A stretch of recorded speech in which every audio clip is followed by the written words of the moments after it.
What really happened with your host, Mike Rivero, because World War III is a really bad idea. Here is your host, Michael Rivero. And aloha, America. Welcome to our show today. It's Wednesday, June 14th, 2017, middle of the week, middle of the month, hump day, starting at long, slow glide down to Pauhana Friday and whatever insanity is going to be accruing, and we certainly have enough of it today. The phone lines are open, 800-313-9443. Mike is in our control room ready to answer the phone. Couple of quick program notes. Tomorrow, our third-hour guest is Paul Topetti from the band Poker Face, talking about the annual Freedom Palooza festival, music, politics discussion. It's going to be taking place July 1st, 2nd, and 3rd. Slightly different location this year, so you're going to want to tune in and get the information on that. The lovely Lady Claire on Friday, as always, and next Tuesday, June 20th, Dr. Renee Dufault talking about her disagreement with the Food and Drug Administration regarding the presence of mercury in high fructose corn syrup. Obviously, the big news today was the shooting in this baseball park, suburban park in Virginia, where the Republican members of the House were practicing for an upcoming charity baseball game with the Democrats. This is something they do every year. They'll get on out there and they'll have a baseball game and they'll sell tickets and the money goes to charity. It's a very wonderful thing for them to doing. And apparently this individual walked on up, asked somebody, are these Democrats or Republicans? And when he got the reply, Republicans, he opened fire. They're saying something like 40 to 50 shots. He reloaded 2 to 3 times here. Representative Steve Scalise was wounded in the hip. He had to have minor surgery. He's out of that. He's doing fine. The only fatality is the shooter himself. Which means that there are going to be a lot of very critical questions which will not be answered. And there are 3 possibilities going on here, and I'm not putting a nickel on any one of them yet. This could be a stunt to stampede Congress into repealing the Second Amendment, or the shooter was on prescription antidepressants. We know that that's a problem. Or the worst case scenario, this is the beginning of a shooting war between the disgruntled liberals and the rest of it, because this guy's been identified, and he's a Democrat. He was a Bernie Sanders supporter. More about that in a little bit. But we're seeing all of these reactions out there. Newt Gingrich is out there saying that this shooting in Alexandria is part of a pattern of increasing hostility on the left, and certainly that has been visible during last year's general election, and certainly in the aftermath when Hillary didn't win. There was all the rioting and the violence on out there. And people are starting to ask, has all this hate-mongering, has all this talking about assassinating Donald Trump or assassinating politicians created a climate in which this is now seen to be acceptable? It has the corporate media's incitement of violence against Republicans really lying at the root of this. Now, the gentleman who carried out the shooting apparently just wrote recently, "It's time to destroy Trump and company." And what's rather amazing, almost shameful, is the way some of the liberals are responding to all of this. Over at the Washington Post, Malcolm Harris came on out and said, well, the shooting was the fault of the GOP's health care bill, and therefore it ranks as self-defense by people who are dependent on Obamacare, which is a bit of a reach. But more alarming, if you go on out on social media, when this story first came out, the liberals were having a field day. The gun grabbers were out there, and some really vile stuff about, well, Scalise, I guess, your friendship with the NRA has come back to haunt you. Now you know what it feels like, blah, blah, blah, blah, blah, blah, blah. And after all of that, of course, it is now time for a heaping serving of crow, because the shooter was one James T. Hodgkinson from Belleville, Illinois. Was a 66-year-old man. He's a Democrat, a Bernie Sanders supporter. He was a Bernie Sanders volunteer.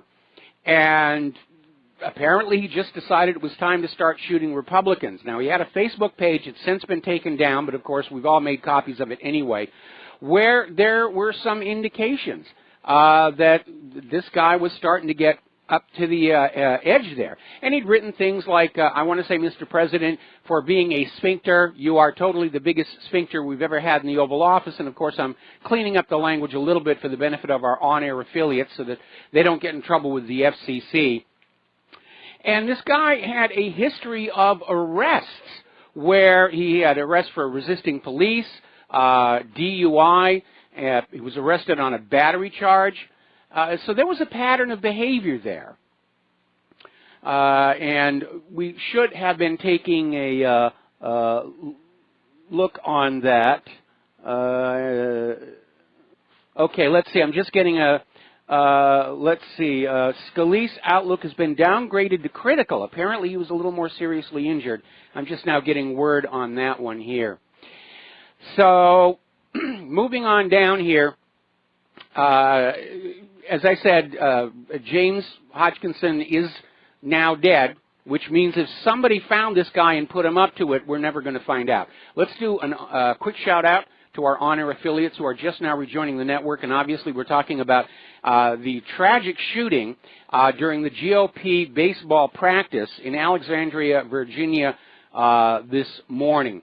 And again, I have a real serious question. Was this guy on these prescription antidepressants? Because we know that people can engage in acts of tremendous, senseless violence while they're on them. I did notice in looking at his page, he was a regular poster to the page, and all of a sudden, mid-May, he quit. And I'm wondering what happened at that point where he stopped posting to Facebook. Now, a lot of people are out there saying, will the Democrats now take responsibility for all this hate-mongering that they've been engaging in over the last couple of months? And, of course, my response is that a trick question? Of course not. Democrats, liberals never take responsibility for anything that they do.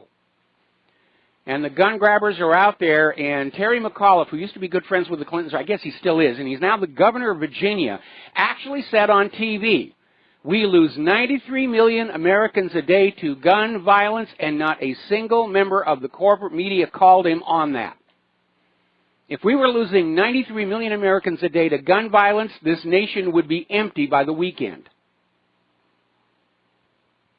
So, now, the gun grabbers are out there saying it's time to ban, we need more gun laws, we need blah, blah, blah, blah, blah. Now, James Hodgkinson was using an AR-15. And the people who were shot with it actually ought to be glad, because remember, these military-style weapons are designed to injure. If Hodgkinson had been using a hunting rifle, which is designed to knock down and kill, the damage would have been far worse. But as it turns out, in Hodgkinson's home state, Illinois, the AR-15 is already illegal. It is banned. So stop screaming about more gun laws, because the gun laws are only disarming the law-abiding citizen, and those people with ill intent are still going to get them. This absolutely proves it. All right, let's take a phone call here. Kevin in West Virginia, aloha. Welcome to the show. What's on your mind? Hey, Mr. Mike. Are you aware that there is a tape, a recording that exists with Hillary Clinton, John Podesta, the Rice lady, I can't think of her name. Suzanne? And James Comey, and high-level Democrat donors before the election talking about how they were going to let all of the email thing ferment, and then 10 days to 2 weeks before the election, Comey was going to come out and say, look, I'm going to drop the investigation, nothing here. They did exactly what was on the tape. Well, I have not seen the tape. I was unaware of it, and if you could send me a URL pointing to it, I would be very interested in looking at that. But right now, I'd kind of like to get back to this morning's shooting in Virginia, because I got a few more things to say about that. So thank you very much for the phone call, and we're going to let you go. Now then, interestingly enough, Congressman Rodney Davis is out there saying that it's time to restrict social media because the political rhetorical terrorism is to blame for the shooting that took place in Virginia this morning. So, again, classic political behavior. Anything that happens, you grab it and you pump it for your political agenda. And the agenda is always more control over the people, more control over what they're saying, more censorship, more loss of rights. And apparently there was also a second shooting out in San Francisco at a UPS facility, and 5 people were shot there. And the only thing I can think is, what a shame none of those 5 people were allowed to be armed and able to shoot back under California's strict gun control here. All right, let's grab another phone call. Mike in Alaska, aloha. Welcome to the show. What's on your mind? Yeah, hi, Mike. I guess the good news of this is that, after 50 to 100 rounds, the liberal shooter hit one person. No, he hit the congressman, he hit a congressional aide, and 2 of the Capitol Police before he himself was shot. I listened to there's a couple of video clips out there, and they're really going to town. You can hear quite a few shots. So, we're basically at a low-level civil war going on here. Well, I don't know that we want to cross that line into it. This is a single incident. If we start seeing it happening more and more across the country, then and again, like I said earlier in the show, that's my worst case scenario, that this is the beginning of an outright war between the disgruntled liberal snowflakes who thankfully can't shoot straight, and the rest of us. Right, and if we look at the 20th century, or most of history for that matter, we see that if that were to happen, the violence would come from the left. It always comes from the left in these situations. And in Russia and Germany, Antifa, that kind of stuff is what sparks a right-wing reaction, and then we're off to the races. But it's interesting, Mike, because this conflict is really between different white groups in the country that the liberals, the snowflakes, everybody's equal. I don't see anything. There's no distinctions, whether we're talking your gender fluidity, crime. Everything. Everyone is a blank slate to them when they're born, and that's the foundation of the liberal political philosophy. But in point of fact, it's totally wrong. Margaret Mead's book, Coming of Age in Samoa, was an intellectual fraud that was written to justify the establishment of the liberal movement. But it's absolutely not true. We are not a blank slate when we are born. We are born with a lot of stuff that we have inherited from hundreds of thousands of years of past human history. I mean, basic things like, how to breathe, for example. But again, I think we need to put the focus back on the fact that we're in this interesting reversal, because in decades past, the liberal Democrats have always tried to categorize the Republican right-wingers as the gun nuts and the violent people. And all of a sudden, here's a Democrat, a liberal, a Bernie Sanders supporter, with a firearm that was illegal to own in his home state, goes out on a shooting rampage. And people are all of a sudden starting to look back at all the stuff that was coming out of the liberal Democrats. Remember, it wasn't too long ago when Loretta Lynch was out there saying, we need more marching, we need blood and death on the streets. And that kind of rhetoric is going to influence people to say, yeah, this is now acceptable behavior. And by the way, for the record, it isn't acceptable behavior in my book. Right. Well, anyone that wants to live in a small community and, own a car and be in a community where you don't have to lock all your stuff up, where you can, I hear this a lot from older generations where, this town used to be safe. This used to be such a nice place. This sort of stuff never used to happen here. Well, America is changing, and there's a group that wants to absolutely push that change completely over the edge. And, and they're putting out all this propaganda. It's riling people like this shooter up.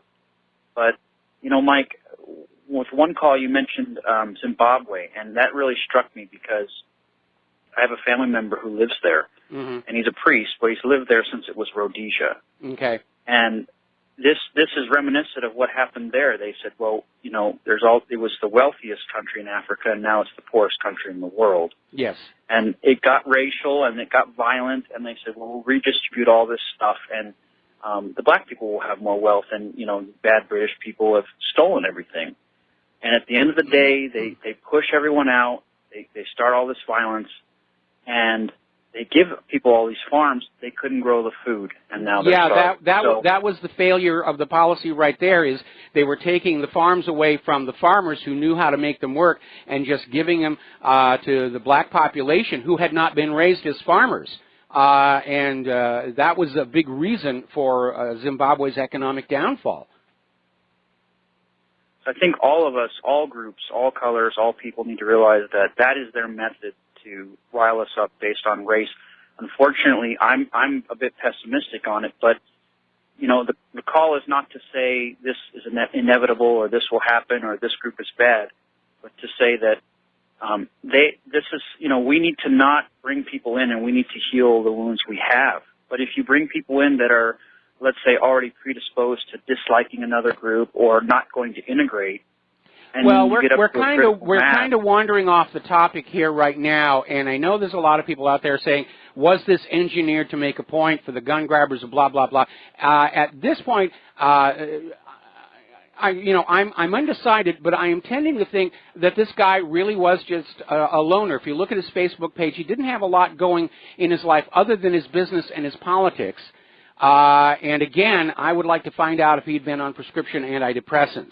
So at this point, this may be a genuine incidence of violence, and that I'm sure is going to be rattling a lot of people. Anyway, Mike, the phone lines are filling up. I'm going to let you go. We're going to switch over to Jim in Texas. Aloha, Jim. Welcome to the show. What's on your mind?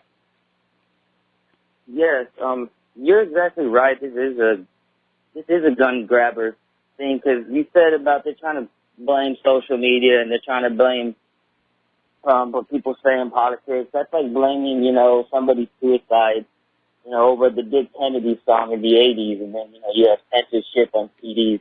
I don't blame anybody.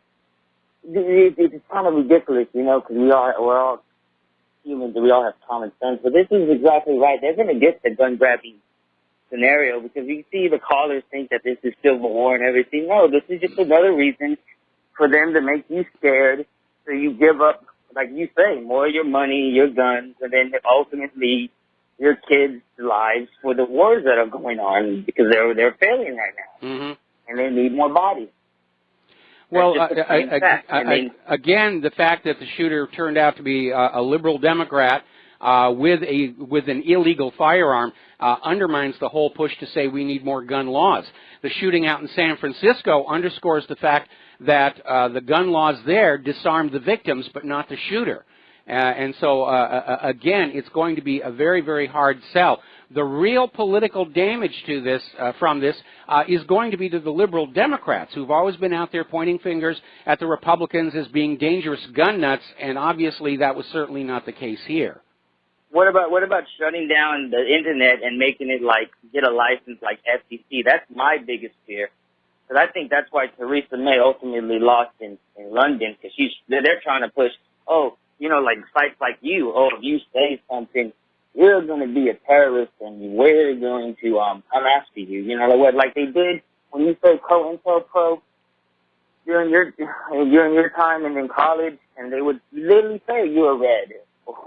You're working for the, you know what I mean? Okay, we're coming up on a commercial break here. The reason Theresa May and all these other people want to control and regulate social media has nothing to do with crime and terror, but with the realization that when they go on out and they lie to the people, like Terry McAuliffe coming on out and saying 93 million Americans a day are being lost to gun violence, that sort of thing will go viral on social media, and it makes him look like, he's a kook.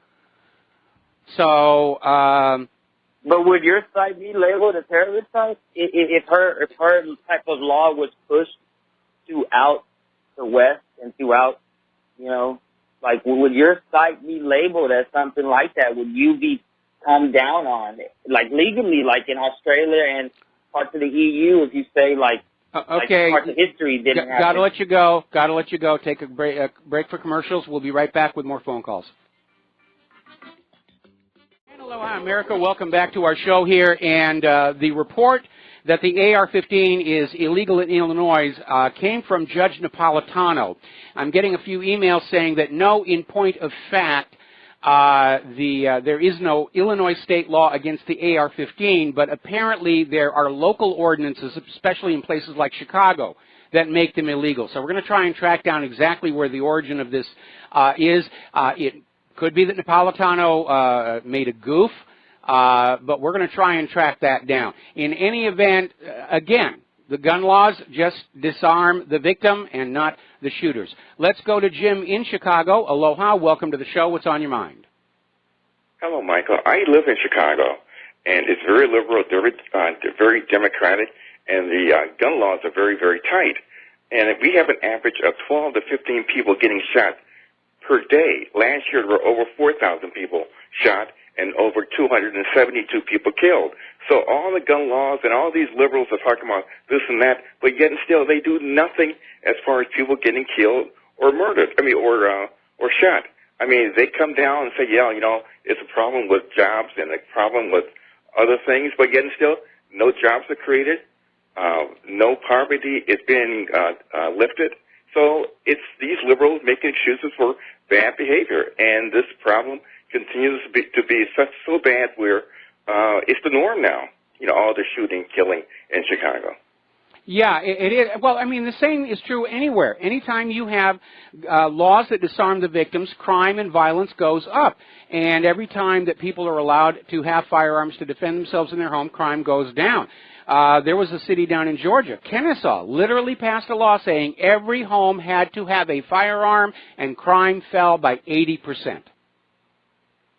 You know, I agree with that, but yet and still, you know, when you hear these Democrats and these liberals talk about the crime in Chicago, it's like, well, you know, there's nothing that we can do. But yet and still, you can't own a gun. That's the sad thing about it. You cannot own a handgun in Chicago. Right. So, well, I'm going to let you go. You take care and God bless. All right, thanks an awful lot. We're going to let you go. Thank you for the phone call here. Now, there's another big story that's going on here, and it's coming out of London. It is a horrible, horrible tragedy. There is a building, the Grenfell Tower, and it was on the Lancaster West Estate in North Kensington, and it was apparently part of a big redevelopment of the area, which included a complete refurbishment, and the building caught on fire. They still don't know how many people are dead because apparently nobody on the top 3 floors survived. 74 are injured. And as it turns out, something went horribly wrong with the process of safety inspection because the tenants were complaining. There was no sprinkler system put in with the renovation, and the building had a new outer cladding, which appears to be some kind of a plastic product, and nobody really knows what it is. But it was that cladding that literally took the fire up to the very top of the building, and everybody's pointing fingers at each other. Grand Design's Kevin McLeod, who was involved in the building of this, is saying the safety aspects weren't fully addressed regarding this dangerous cladding, and there were inadequate fire escapes. In fact, there was even initially when the fire broke out, they issued a shelter in place because they didn't want a panic at the limited fire escapes there. So over at the company responsible for the refurbishment, their director, Andrew Goldman, is saying he actually doesn't really know what the cladding was even made from. And we're not talking some third world country. We're talking London, England. And now that they've had this horrible, horrible disaster, they're going on back and saying, yeah, there were complaints about the building, there were doubts about the building, and it all fell on deaf ears. Nobody wanted to do anything about it because, after all, it costs money. We don't want to spend the money there. And people are saying this building was known to be a death trap. And by the way, despite being totally engulfed by the fire, the tower has not collapsed. For all you 9/11 people. All right, we're going to take a quick phone call. Stephen in Texas, aloha. Welcome to the show. What's on your mind? Okay. Yeah, well, there's one thing no one's looking at in this whole situation happened this morning. The Russia did it narrative didn't work, and no one's talking about that. Well, we're going to be talking about that when we come back from this next commercial break. So we'll be right back. And aloha, welcome back to our show here. We're talking with Stephen in Texas. And Stephen, what was your idea you wanted to suggest? I lost him. You lost him. All right. If I understood him, he was trying to blame Russia for something. And I'm not sure what he was about, but if he was trying to claim that Russia was behind this morning's shooting, that is utterly absurd, and for exactly the same reason that the claim Russia was hacking last year's election was absurd. Because all of the detected election fraud favored Hillary Clinton. And we have this shooting in Washington, D.C., where the shooter was targeting Republicans, members of Trump's party. So that's absurd on the face of it. All right, let's see. Mike in Pennsylvania, aloha. Welcome to the show. What's on your mind? Hi, Mike. I'm going to apologize ahead of time for taking the tragedy in London to make this observation. That building, I have never seen on the news an inferno like that engulfing a building of that size. But yet, it didn't collapse. Yes. And it did collapse? No, I'm agreeing with you. I said it okay. At the end of the story. I said the building has not collapsed. And there have been many cases, like out in Los Angeles, the first Interstate Bank fire burned 6 stories of that very tall building right down to the steel frame, and it did not collapse. I was just curious if anybody else had made that observation, and I'll go off the air then. All right. Well, thanks an awful lot. Yeah, we did make that observation. We were trying to make that very, very point. And again, to step back to this morning's tragic shooting, we're seeing all these articles that are coming on out where the liberals are out there literally celebrating. And, you know, we're seeing quotes like, I have no pity, should have been Trump's dumb rear end to get popped. Do these people not understand the public image crisis they are creating for themselves? And, Stephen in Texas is back. Stephen, welcome back to the show. What's on your mind? Hey, Mike. I evidently you misunderstood what I said. What it is their Russia did it narrative did not work. Okay. They need a distraction in order to take away from what's going on right now in Washington. And that's what I meant. Please don't get me wrong. Okay. Well, you know, we went to commercial and we lost you when you came on back here. I'm not entirely sure that I'm not convinced this is a false flag. I think this guy just really got off onto this whole idea of all this very hateful rhetoric that's coming on out. And again, I want to find out if he was on prescription antidepressants, because we know that more likely he was. I mean, anybody who would act out like this has got to be, you know, on some type of a psychotropic drug. But that's too fuzzy math that you're talking about. I was watching Chelsea Clinton on a show, unfortunately, the other night ago. Well, it was like 3 or 4 days ago on Nat Geo, okay? Mm-hmm. And she was saying we're losing 95 elephants a day. So let's do the math on 365. How many elephants are there in the world? Well, to be very honest, I don't know, and I don't know whether she was talking about are we losing them to global warming or to poachers, because poachers are a real big problem. There's still a very healthy black market ivory trade, which strikes me as amazing. She was going about it is it's all of the above, global climate change and of course, you know, hunters and stuff like that and all. But if you're losing 95 elephants a day in the entire region of Africa, there will be no elephants left alive right now as we're talking. So all these leftists got these really bad, fuzzy math things going on, and they need to go back to school. No, they're going for the shock value is what they're trying to do. It's like Terry McAuliffe down there, the governor of Virginia. It's all about, creating a shock value. And again, what was really kind of amazing wasn't that he made such a stupid and absurd statement to begin with. It's that nobody there from the corporate media called him on the absurdity of saying that we're losing 93 million Americans to gun violence every day? Well, what are you going to do? It's that fuzzy math. All right, we'll let you guys go, all right? All right, thanks an awful lot. We're going to let you go. Now then, behind all of this, other business is still going on. And in terms of what Stephen was saying about a distraction, I don't know if it's about the Russian narrative, but definitely they had yet another epic fail from Jeff Sessions' hearing yesterday. There was no smoking gun. Jeff Sessions did a great job. The Democrats came off as pushy, obnoxious, interrupting loons. And by the way, that's not me. That's Ann Coulter saying that. I'm going to have to take back some of the nasty things I've said about her in the past here.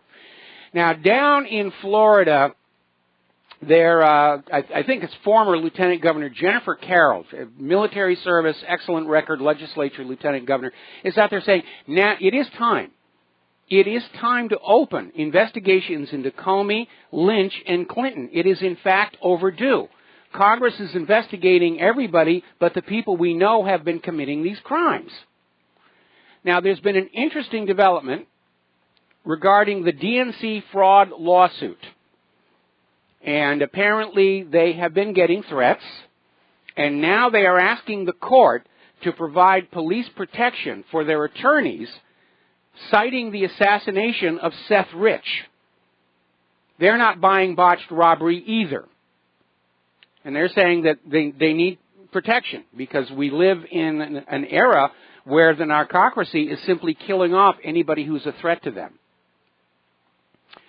Okay, now then, Representative John Ratcliffe has come on out with new evidence that Hillary Clinton committed obstruction of justice, and FBI Director Comey, former FBI Director Comey, was in on the fix with Hillary Clinton. And it all goes back to the fact that Hillary physically destroyed a laptop, a thumb drive, BlackBerry, 13 mobile devices with a hammer. And her server was wiped. Now, all of these records, the work product, is technically the property of the government and the American people. And merely by doing that, by destroying those devices, that clearly indicates a desire to conceal things from investigators, and that is, of course, obstruction of justice. Now, former FBI Supervisor Fleischer was on CNN talking about Comey's leaks and how it appears there were more than just the one that went to this Columbia professor who then fed it to the New York Times. And Trump's lawyers are building a case against Comey for being one of the major, if not the major, White House leaker. And so Fleischer was out there saying Comey was likely behind at least 3 of the so-called anonymous stories in the media. And what was really interesting was watching the talking head on CNN just shut down the discussion. Oh, that's just speculation. We're not going to allow that here. Which is weird coming from CNN, which has been speculating about Russia's Trump collusion for months now. But only the speculation that serves their particular point of view is going to be allowed on CNN. And CNN wonders why they're losing viewership here. Now, there's a very interesting story. This is coming out of TruePundit.com. And apparently there is a high-ranking Justice Department official who believes that Special Counsel Robert Mueller has granted a complete get-out-of-jail-free card deal for former FBI Director James Comey. In other words, an immunity deal in exchange for cooperating as a key witness. Now, that seems to indicate that somebody has actually found something that could be prosecuted as a crime. Or it's a license to lie, one of the two. Let's take a phone call. Perry in Pennsylvania. Aloha. Welcome to the show. What's on your mind? Hey, Mike. How you doing? Thanks for taking my call. Love your show. Love everything you do. I was calling regarding the video I sent you from today's shooting from supposed eyewitness Noah Nathan. I don't know if you had time to review that. I have not looked at it. I see it in my mailbox here, and maybe during the next break you can take a look at it. I'm just kind of curious as to Mark 351. It just seems like people are walking around nonchalantly when this gunfire is taking place. Also, it looks like there's an FBI agent on scene, but supposedly it was only the Capitol Police. This guy has no stress in his voice.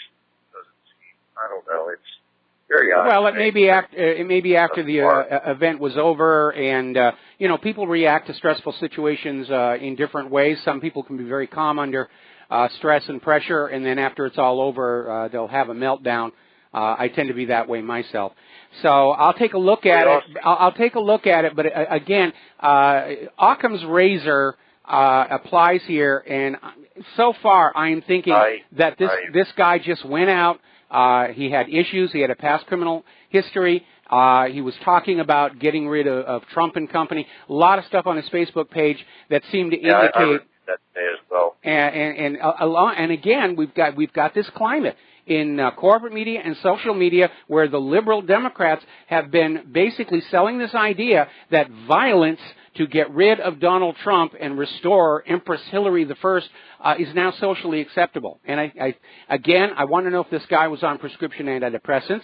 But at this point, I'm not seeing anything that tells me that this was intentionally staged. I reserve the right to change my opinion when other information comes in.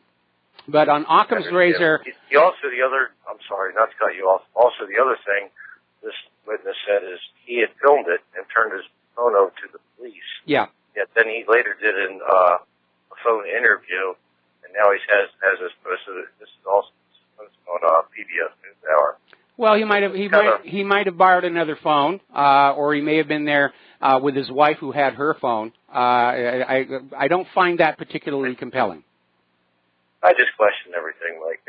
Well, yeah, but on the other hand, you need to sort of stay focused on the really important questions and not wander off into the hinterland about things. Which, again, Occam's razor applies here. Okay. Yes, sir. Thank you. All right. Thank you very much for the phone call. No, at this point, and again, I could change my mind somewhere down the road, but at this point, it does look like we had this gentleman, past criminal history, who was on his Facebook page indicating a potential for violence against Republicans, and I think he just reached his breaking point. And again, I think a huge part of the blame for what happened this morning has to go to the liberal Democrats who've been espousing violence, like Loretta Lynch, who actually, I think it was last March, was saying, we need blood in the streets. Well, you got it, Loretta. Hope you're happy. Now then, getting on back to other issues, we were talking about how Hillary Clinton and her staff may have committed obstruction of justice in the physical destruction of all these mobile devices and cell phones and so forth and so on. And the actual person who carried out the order to destroy it was a gentleman named Justin Cooper, who basically smashed up all this stuff so that nobody could get data off of it. Now, it turns out that his lawyer dealing with the legal issues is Aaron Zebley, a lawyer from Mueller's old law firm, Wilmer Hale, and apparently Aaron Zebley is now part of Mueller's so-called special counsel investigation into Trump. So we know that Mueller is not being impartial or objective. It's a hatchet job. It's a witch hunt. And they're basically getting all these Hillary donors and Obama donors and people who were part of Hillary's staff or representing Hillary's staff, and they're bringing them all in to try and go after Donald Trump again. Now, the corporate media, they're running out of ideas. They're running out of ideas to try and damage Donald Trump in the eyes of the public. And this is bizarre. Over at WorldNet Daily, there was a story where they're asking a question, which is a good way to avoid a defamation lawsuit. If Donald Trump had actually sexually harassed James Comey. And you would think that would be a total joke, but apparently the New York Times and the Los Angeles Times and the Washington Post actually went with this. And they ran this story. New York Times columnist Nicole Serratore and Los Angeles Times writer Robin Abkarian literally came on out saying that the tiff between Trump and Comey was about Trump's abusive and predatory attempted seduction and sexually intimidating his helpless victim, Comey, who, by the way, stands 6'8". Not the sort of person to be intimidated. This is how desperate the corporate media is out there. They're trying to imply that that Donald Trump is not only a sexual harasser, and by the way, they tried that one during the campaign. Didn't work. Didn't stick. Couldn't find any evidence of it. Well, now the reason we couldn't find any women that he sexually harassed is he's secretly gay and he's going after blah, blah, blah, blah. And again, these newspapers wonder why nobody is buying their papers anymore other than to line bird cages with and wrap fish with. Now, interestingly enough, over on the CBS Late Show, Stephen Colbert was interviewing Oliver Stone, talking about Stone's recent series of interviews with Vladimir Putin, and apparently they got into a little bit of an argument over Russia trying to influence the election, and Oliver Stone came right on out and told Stephen Colbert, Israel has far more influence on our elections than Russia. And that led to a little bit of an argument between them, which apparently CBS cut out of the broadcast version. We can't mention Israel tinkering with our politics. It's Russia, Russia, Russia. The Russians are coming. The Russians are coming. The Washington Post is now out there with yet another article saying the Russians are going to hack the U.S. power grid. We have a solid investigation. They're planning on doing it. The Russians don't need to hack our power grid. Our power grid is collapsing out of neglect.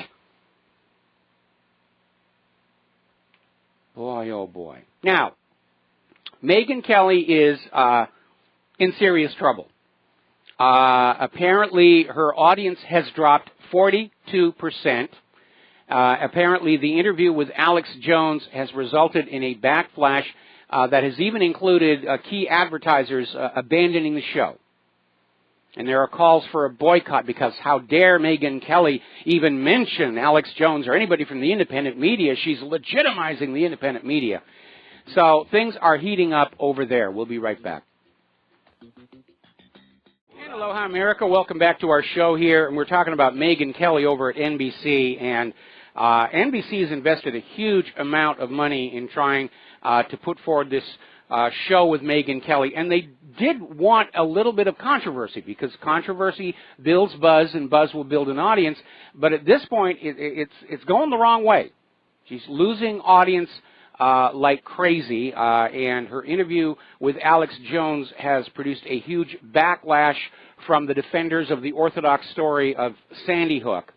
And apparently NBC is now in crisis meetings trying to figure out what they're going to do, even if they should try and keep the show going any further as advertisers start to desert. Getting on back to this morning's shooting, we know that American medical care is not very good. It's very expensive, not very good. And all of a sudden, I'm seeing these stories where apparently when Steve Scalise went to the hospital, he was listed as stable. Then he had surgery. Now they're saying he's in critical condition. And Matt Micah, who's a lobbyist for Tyson Foods, was in surgery. Now he's declared critical condition. So I don't know what's going on over there. I mean, Scalise was shot in the hip, which is not normally someplace where you're going to have a critical, lethal injury. So we'll see what's going to happen. But I have to wonder, is our medical care declined to the point where it's more dangerous to get treated than to just put a Band-Aid over it? And I realize a gunshot wound is a very, very serious situation. But it does strike me as very odd that Scalise was listed as stable before the surgery and then critical after the surgery. All righty, let's get on over to the war zones, emphasis on the plural. During the U.S.-backed siege of Raqqa, there's been a staggering loss of civilian life according to the United Nations. And it's at least 300 civilian fatalities and the displacement of some 160,000 people. But small price to pay to get rid of that gosh darned Bashar al-Assad and replace him with a puppet ruler. Another little article, this one's coming out of Inside Syria, basically saying that Tillerson's statements are differing from U.S. actions in Syria. And what they're talking about is how Rex Tillerson came on out and said, we are only in Syria to get ISIS, we're not there to do regime change, and yet regime change and supporting ISIS is what the U.S. has been doing for going on 5 years here. And there's been a new video that just came on out showing the U.S. allowing ISIS fighters to escape the city of Raqqa. And U.S. forces are there, they're overflying, they could bomb the convoy. Convoy's just driving along, nice and slowly, flying the flags of ISIS. Nobody is touching it. We'll be right back after station identification. Aloha, America. Welcome back to the show here. We're talking about the goings-on in Syria. The phone lines are open, 800-313-9443.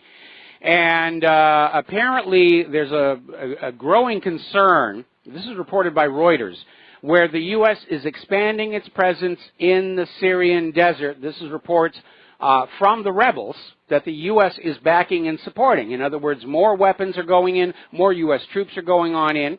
And apparently the U.S. has now brought in a long-range surface-to-surface missile system from Jordan with a 300-mile range. That is some serious, serious artillery. And obviously puts the lie to the fact that they're there to get ISIS. And the concern is that it is increasing the risk of a direct ground confrontation between the U.S. forces and the Syrian government forces, not to mention the Russians. So, Rand Paul is out there asking, again, a good question. Why should we give money or arms to Saudi Arabia knowing it's going to end up in the hands of ISIS? Because we have seen that pattern repeat all over the Middle East. Oh, we're only giving weapons to the moderate rebels. And then every time they clean out another ISIS base, they find those weapons. Now, over in Qatar, the U.S. ambassador to Qatar has quit. Guess got fed up with that. And she's leaving her post as diplomatic tensions flare among the Gulf nations. Dana Shell Smith said that her time at the State Department is ending later this month and gave no other reasons for the departure. Now, Defense Secretary James Mattis is out there saying this is all Russia's fault.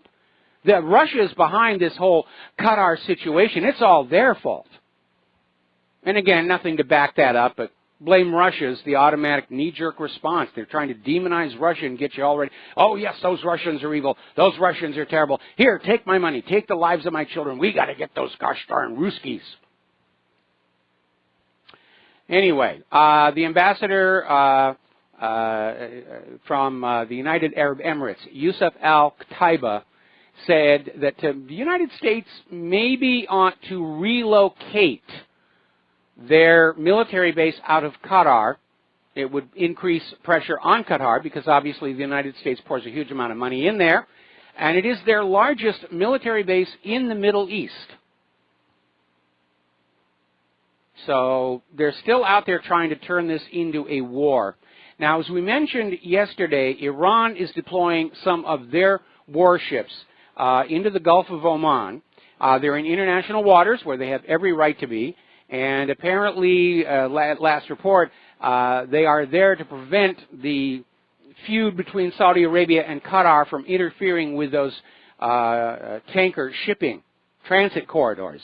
But the Gulf of Aden littoral states are apparently making deliberate attempts to disrupt the presence of the Iranian naval vessels, even though they are in international water. And that, of course, is a violation of international law. Iran is saying that the Saudis continue to support militants inside Iran who are trying to destabilize that country and bring it down. Meanwhile, as you know, there was an effort in the Senate to block Donald Trump's sale of weapons to Saudi Arabia, and basically that effort failed because 5 Democrats switched sides and went along with saying the deal can go forward, and those 5 were Bill Nelson, Claire McCaskill, Joe Manchin, Joe Connolly, and Mark Warner. So the deal to sell all these weapons is moving forward, and Donald Trump is moving quickly to deliver smart bombs to Saudi Arabia. Standoff-launched munitions that are guided either by laser or GPS. And by the way, those are not cheap, I might add. Now, Rudy Giuliani has come on out with a very bizarre statement. And he was at this conference in Paris, and he came on out and said the United States should use the Mujahideen il-Khalq organization, known as MKO, to militarily attack Iran's nuclear program. Now, there are two problems with this statement. First of all, he's admitting the United States is a state sponsor of terror, that they are hiring terrorist groups to go into other people's countries and cause a ruckus. And notice that Giuliani isn't talking about nuclear weapons, but attacking Iran's nuclear power stations, which violates the terms of the Nuclear Non-Proliferation Treaty, which both the U.S. and Iran have signed and ratified. Amazing. Secretary of Defense Mattis is also admitting we're not winning in Afghanistan. We need more money from the American people. We need more of your children. We can win in Afghanistan. There is a reason Afghanistan is called the graveyard of empires. The British found that out the hard way, so did the Soviet Union. The last military commander to totally conquer and hang on to Afghanistan was Alexander the Great, and he only kept it for 3 years. We're going to do a quick shout out to our on-air affiliates just now rejoining our network. And even today, the U.S. puppet government, backed up by the U.S. forces, are not in control of all of Afghanistan. They're over there by the opium poppies and the oil pipeline right-of-way, but they can't make headway in that eastern mountainous part. So... Now, here's an article that came out of the Daily Mail, and the headline, unfortunately, is badly written. It's misleading. The headline reads, U.S. deploys all its nuclear-capable strategic bombers to Britain for the first time amid growing tensions with Russia. See, it's all Russia's fault. Russia is making us throw our planes and bombs all over the world. Well, it turns out it's 3 bombers, 2 B-2 stealth bombers, and apparently 3 B-52H Stratofortress aircraft and 3 B-1B Lancers. Now, that is not the entire number of U.S. nuclear-capable strategic bombers. So the headline is a little bit misleading. But that is a lot of hardware to put over there at RAF Fairford. And it's another provocation, trying to goad Putin into doing something that they can cite as the initiating event in a new war on the ruble. I mean on the Russians. And apparently, Senate Republicans and Democrats reached an agreement again on yet another new package of sanctions against Russia because of their possible collusion with members of Donald Trump's campaign. And right away, you see a couple of problems with this. First of all, they're imposing sanctions because maybe something happened. They have no evidence of it whatsoever, but they're out there imposing punishments on Russia because of something they think might have happened. No due process, no evidence, just we're going to sanction Russia because we can get away with it. The flashback on this should be obvious. Sanctions are only going to force Russia and its allies to move further away from the U.S. global economic system in order to be free of that kind of extortion. And as we saw with the failed oil price war, it is going to encourage Russia to become much more internally self-sufficient, which is the exact antithesis of what the globalists want to see happen. Kind of makes you wonder if these people in Washington, D.C. are actually thinking this stuff all the way through before they do it. Or somebody comes on in and says, we want you to do this, here's a campaign donation, and the members of Congress say, I hear and I obey. Now, there's an international legal team preparing a lawsuit against NATO over the use of depleted uranium munitions during the bombing of Yugoslavia, which has apparently triggered a massive rise in cancer-related illnesses across the region. And they have documented that up to 15 tons of depleted uranium were used in the 1999 Serbia bombing. That's a lot of depleted uranium. And the military likes it because it is slightly denser than lead. And, of course, it's a great way to get rid of our nuclear waste problem. Turn it into weapons and make it some other country's nuclear waste problem. Now, yesterday we were talking about how North Korea made the gesture of returning a student, Otto Warmbier, back to his family in the U.S. He'd been sentenced to 15 years at hard labor for hostile actions against the North Korean government. And it looked like it was a nice gesture to do, but as it turns out, it was more of a medevac than a release. He's apparently suffered serious medical complications. He's been in a coma for a year. So it was less humanitarian than we need this guy out of here. And as of right now, 3 more Americans remain imprisoned in North Korea, again, under charges of hostile acts. And it could be that they were engaging in espionage and they got caught, because we don't know what the exact legal definition of a hostile act is in North Korean law. Meanwhile, down in South Korea, as you know, there are 2 U.S. terminal high-altitude area defense launchers in place on a South Korean golf course. And the U.S. is now trying to bring pressure to bear against South Korea's new president, Moon Jae-in, to allow the deployment of a full THAAD battery. They're trying to come back in and get more of those missiles in there. President Moon Jae-in, of course, wants to de-escalate the situation, wants to talk to Kim Jong-un about reunification of Korea. All right. Now, there's been a new report compiled by the Columbia Law School Human Rights Clinic and the Sana Center for Strategic Studies, and it is estimated that the United States only officially admits to about 1/5 of their drone strikes, which end up killing people.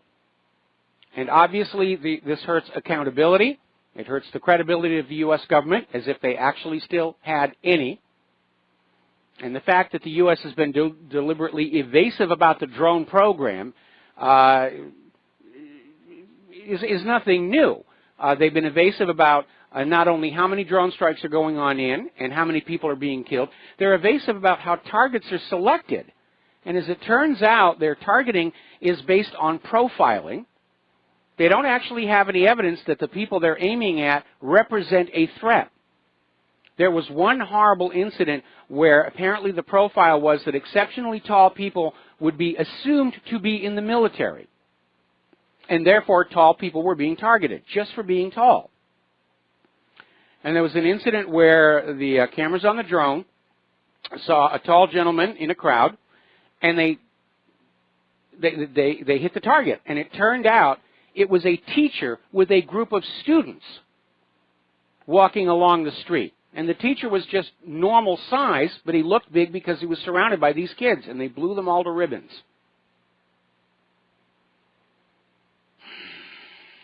Now, let's talk about the economic news. And it looks like the corporate media is finally moving away from this morning's shooting. The European Central Bank yesterday announced that it has switched 500 million euros worth of its U.S. dollar reserves to the Chinese yuan. And that is very significant. I imagine it is probably going to trigger similar moves by other countries, because we're hearing all of these economic experts saying there's a crash coming, there's a recession coming, there's a correction coming. And the U.S. dollar is going to take a hit, and everybody is looking for a safe haven, even those countries that are supposed to be U.S. allies. Friends are friends, but we're talking about money here. Andy Hoffman came out with this article, A System Only Psychopaths Could Love, talking about private central banking, the global monetary system, where it exists solely to enrich the bankers. It's a tool of enslavement. It's a tool of plunder and looting and pillage.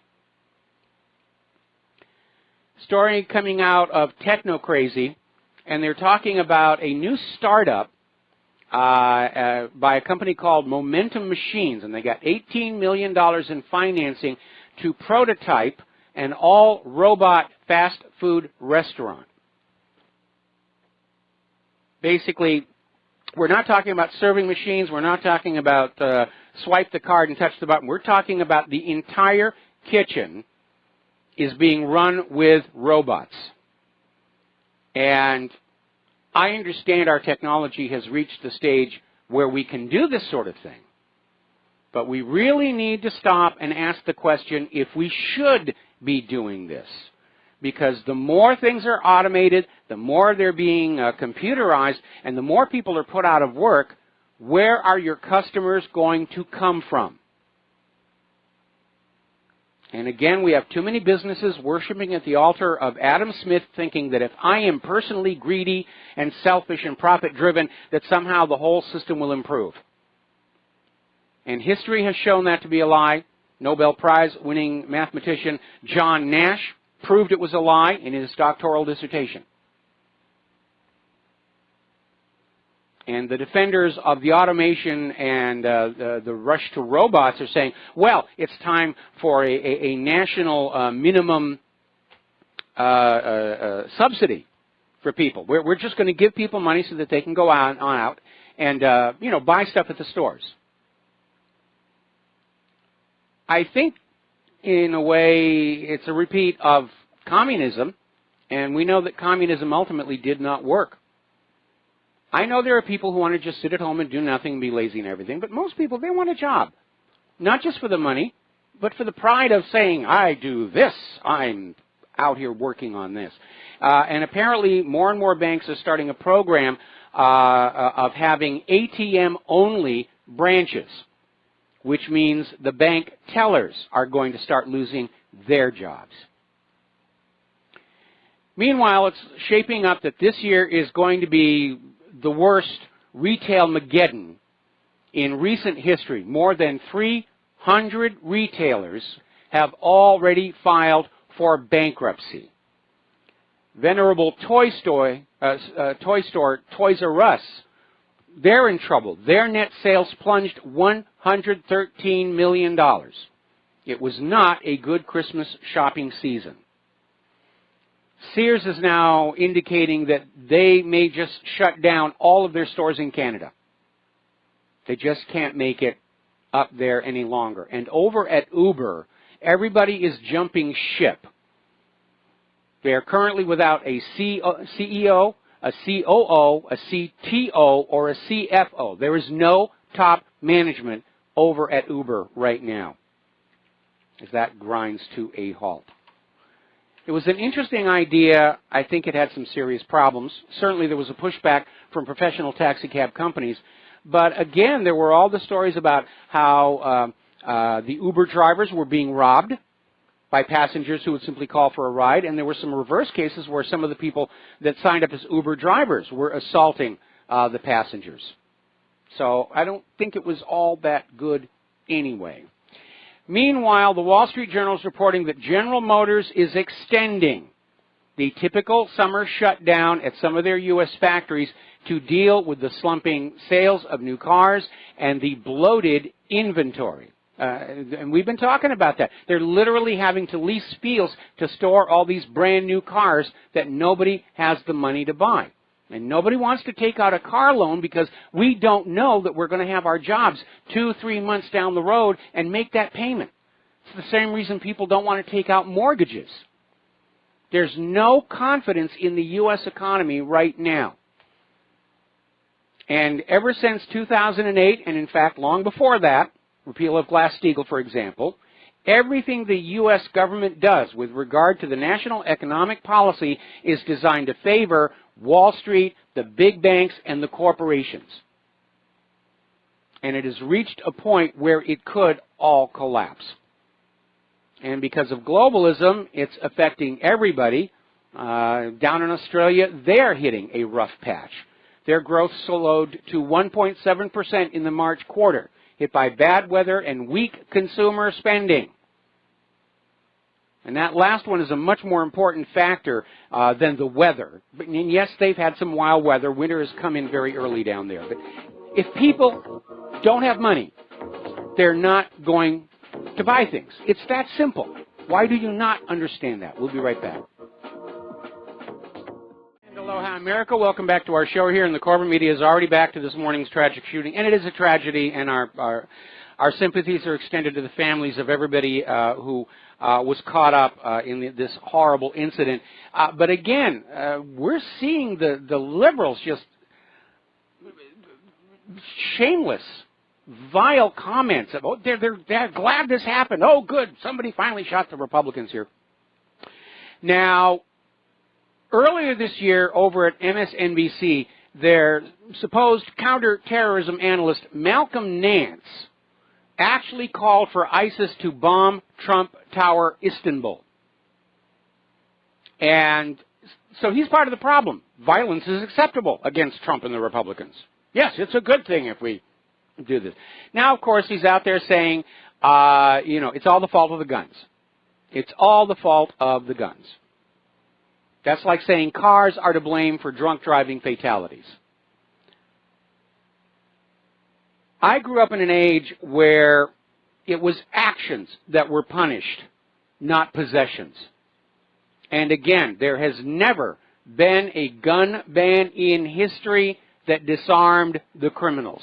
Not one. And let's be honest, if you're in a society where guns are totally forbidden, there are no gun factories, they are stopped at the border and everything, anybody with a little knowledge of machining and chemistry can make their own firearm. And if you are in a community where nobody has a gun at all, even a little black powder pepper box allows you to go on in and start robbing and stealing and raping and the rest of it. And I know from experience, because when I was a kid, I loved to build black powder guns. It's actually very easy. I will admit I stumbled badly on this AR-15, which was very, very daunting. But again, a zip gun, something like that, it's really easy to do. You're never going to do that. Getting on back to the economy, we were talking about the displacement of human workers with robots. And Bill Gates, again, who's very high, pro-technology and pro-robots and everything, and he thinks robot workers are the way to go. And he says the way you're going to deal with the robots taking over human jobs is you tax them. You're going to tax the robots. I mean, if they're working, they should pay taxes like anybody else. It's going to be hard to kind of calculate that since they're not actually being paid. And it's another good example of an idea that sounds really good but was not thought all the way through because you're adding costs on top of a developing new technology which will slow its growth, and maybe that's what Bill Gates is after. But any new tax taken by the government is not going to come back to help the people displaced by the robots. We're already seeing all across this country. Unemployment funds are running out. Pension funds are running out. The money is all being spent on war and Israel and political cronies and the military-industrial complex. I really do think this government and this economy are past the point of no return. The time to have taken action to prevent the current situation came and went decades ago. We're just going to have to hunker down and ride it on out. And I'm very concerned about all of these financial analysts who are saying, yeah, we don't know exactly when it's going to happen because the government and the banks keep changing the rules, but they can't keep it together much longer. The debt is simply too huge. The only thing that would stop this crisis is for Donald Trump to emulate Andrew Jackson. Shut down the private central bank, go with a public banking system and simply write off the debt and say it was created through fraud, was created through an unconstitutional act of a Congress and a president 100 years ago. It doesn't exist. Take the Iceland approach. And then make sure he's wearing his Kevlar undies because the international bankers have a bad habit of shooting people they don't like. They took shots at Andrew Jackson, rather. Another little article out here in the Daily Coin, and it's talking about the issue I just raised. Henry Markopoulos is coming on out there pointing out that a lot of these public pension funds do not have the money they need to pay you. Something to keep in mind. We'll be right back. Aloha, America. Welcome back to the show here, and the corporate media is back on this morning's shooting. And Fox News was actually out there with a lower banner saying, did the hostile political rhetoric have anything to do with this? And I would have to say, yeah. If you go back and you look at all these people who were openly advocating violence, you had Kathy Griffin and her beheading photo, Madonna saying she wanted to blow up the White House, Snoop Dogg literally portrayed shooting Trump in the head in one of his music videos. Robert De Niro, I'd like to punch him in the face. Joss Whedon, I want a rhino to blank Paul Ryan to death. Then there was that Shakespeare in the Park, the Julius Caesar. I mean, yeah, that's a big factor out there. All right, we're going to go ahead and grab a phone call. Mark in North Carolina, aloha. Welcome to the show. What's on your mind? Hey, how you doing, Mike? Mike, a couple of things. One is, I'm wondering, we're talking about Putin in Russia right now, what's going on. I wonder if he's not trying to bend over backwards at this point to try to be the sane one, because he sees what's going on in the United States, including what happened today. I mean, he sees, when a country the size of this country with the military power and the amount of nukes starts going into turmoil, that's dangerous. It's dangerous because, you don't know who's going to. This is one of the reasons I think he had a problem with Miss Slick Willie there, because he knew that, the woman was not all there. And I'm wondering whether he starts thinking, we got to, try at least before the nukes start flying, because if it was a guy like Sharanovsky, I'm afraid he'd be a nuclear wasteland already. But you know who Sharanovsky is, right? Yeah, I know. He's one of the real hardliners out there. And but as far as the social justice warriors go, if they want war with the American people, man, they're going to lose. This clown is the best they can do. I mean, this guy couldn't even shoot. It's not like, I do believe, like, what you saw happening in Dallas when they killed those 5 cops and wounded a bunch of others, that was George Soros putting up money and probably hiring a professional hitman type, because I think the guy that was killed was probably a patsy. Matter of fact, odd thing is they killed him with a robot. But in this case, this guy, I think, was just triggered off by all the rhetoric and stuff, which in a way is a false flag in its own right, because it's, you put all this stuff out, all this hate out, all this anger, and all these clowns in Hollywood and all that, urging violence against President Trump and all this stuff. This is a false flag in its own right. It's kind of like what's happening in Europe. Well, I hesitate to use the description a false flag, because there doesn't really seem to be a flag. Technically, a false flag is when Party A goes out and commits an atrocity while dressed like Party B. And I think this James Hodgkinson was just what he seemed to be. He's a guy who got triggered. I know. Okay, so I know, but it's kind of a false flag. I disagree with that. Europe. I disagree with that description. Kind of like in Europe, in other words, where they're letting all these Islamists into the country, and they don't have to set anything up. These guys will do with terrorists. They're letting terrorists in, and the terrorists are going to do with terrorists. It's kind of like, let's say you put a bunch of rattlesnakes in your neighbor's house, okay? You're not going to. Those rattlesnakes aren't going to listen to you. They're not going to, they're not going to bite when you tell them to. They're just going to bite. Yes. Same thing if you put a bunch of hornets in your neighbor's house. And I think that's kind of like what they do with the Islamists, and that's kind of what they're doing now with all this rhetoric to try to get people stirred up. It's not a classical false flag. You're right. But it's kind of a false flag. That's what I'm trying to say. Well, I understand what you're trying to say, but I think you're misusing the word here. There's no question. Again, whatever is going to happen, everybody is going to say, how can I use this to push my agenda, shut down social media, ban guns, blah, blah, blah, blah, blah, blah. But again, I don't want to use the expression false flag because people are going to misunderstand what you mean because, of the generally recognized meaning of the word false flag. And again, I may change my opinion down the road, but as of right now, this guy just feels like, the genuine article, just somebody who was out there who was caught up with, Bernie Sanders and was very angry with the Republicans and Donald Trump. And in this climate of all this hostile political rhetoric, which he was in the middle of, because that seemed to be his life. He apparently was recently retired from his own business and didn't seem to have a lot else going on in his life. Looking at the Facebook page, he was just absorbed by politics, and so he was just being indoctrinated with all this stuff about how it's now acceptable to think or talk about killing politicians you don't like. Again, I certainly hope that it's not the beginning of a trend, because that is really going to throw this nation into chaos.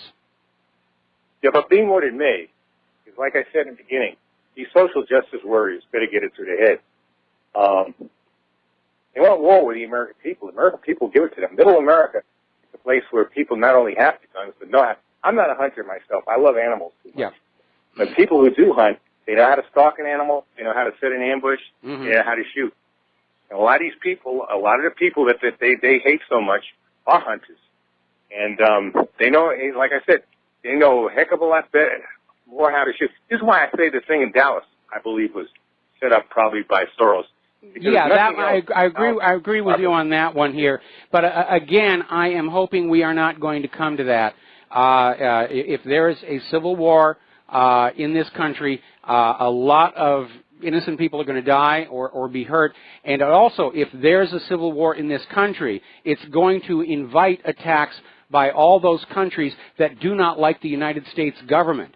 They're going to see a nation at war with itself, having to divert military resources internally, and sooner or later somebody's going to say, let's roll the dice and see if we can, inflict damage on the great Satan. Yeah, because, like I said, in Dallas, when somebody is able to, or some people are able to just kill 5 armed police officers and wound a bunch of others, like that takes something. Because remember, Dallas, Texas, people learn how to shoot from the time they're little. Absolutely. So nothing else. A cop, even if he's got a belly the size of a Mack truck, he still knows how to shoot. Okay? Yes. And the fact of the matter is that it's not like New York City Police Department where they start shooting and they shoot everything else but who they're shooting at. But the people, they know how to shoot.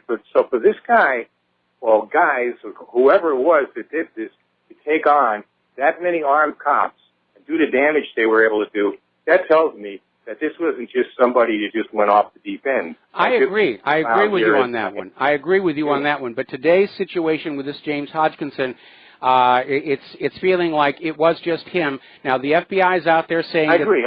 The FBI is out there saying they're still investigating, but they consider the matter pretty much closed and over and done with. They're asking for people who may have information about what was going on to call the tip line, and I imagine they're going to get a lot of hoax calls, which inevitably happens. People just think it's funny to get on in and mess with the investigation here. I agree with you on that also, by the way. Just like you agree. I'm just saying, it's my interpretation of a kind of a false flag.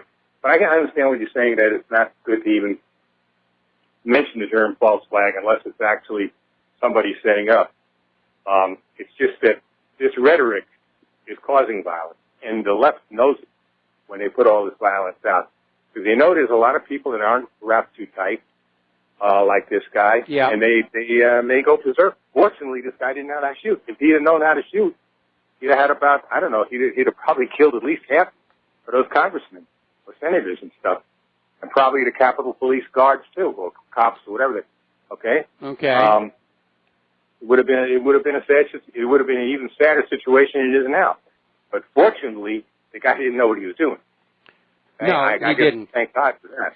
And it almost raises the question. If he didn't know how to handle that gun, did somebody give it to him? Where did he get it? I mean, the police are having their their little conference, their little press conference here right now. I'm trying to keep an eye on that. But I think I caught something where they're saying that the car he actually was driving in Virginia was not from Illinois, so he got a vehicle somewhere else. So I don't know. He was living in Virginia. He was living in the van? He had been living in Virginia they say he was living in Virginia for the last few months. He had moved to Virginia. But they also say he was like living out of his car.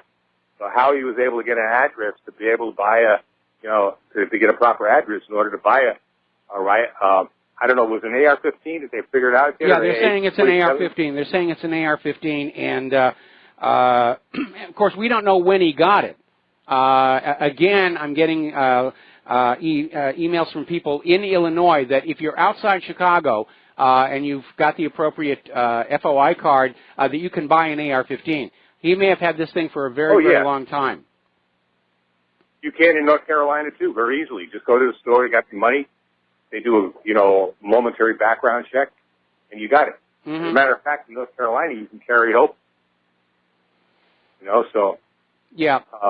By the way, I'm not criticizing that. I think the more rights you have to guns, the more decent people have a right to this gun, the better it is, the more the criminals understand that, and the more even a potentially abusive government understands that. So, that's what the Second Amendment is for. So I have no problem with it. I think it's great. I think, matter of fact, I like constitutional carry, the way they have them. Believe it or not, they even have in liberal Vermont. And they're trying to pass here in North Carolina. I think certainly the gun grabbers are going to be trying to use this incident to say, we should fight back on all of these things. And but again, he wasn't carrying concealed. It was just out there in the open. And again, when I was a kid, everybody had a gun. On your 12th birthday, you would get, boy or girl, 12th birthday, you got your first gun, and you were taught how to use it safely, and we all used it safely. My mother was a very good hunter. She bagged quite a few deer, which are very tasty if prepared properly.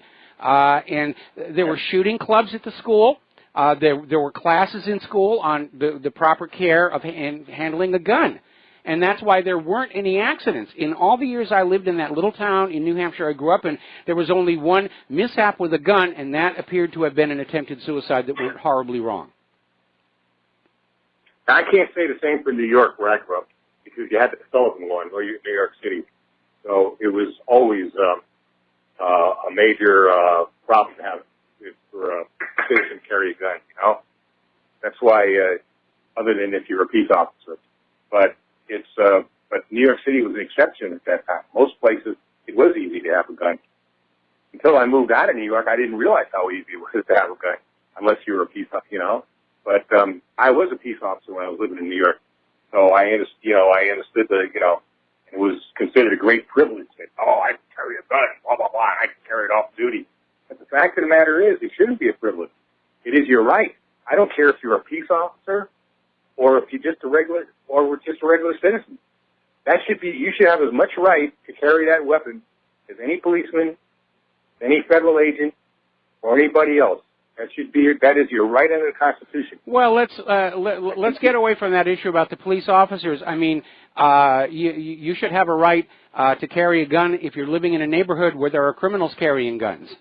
Because if the criminals are aware that some of the people in that crowd are carrying firearms concealed, they're going to be less inclined to try and rob people or go off on a tear. Have you noticed all those mass shooters, the gun grabbers like to wave at us, they're always taking place in those gun-free zones.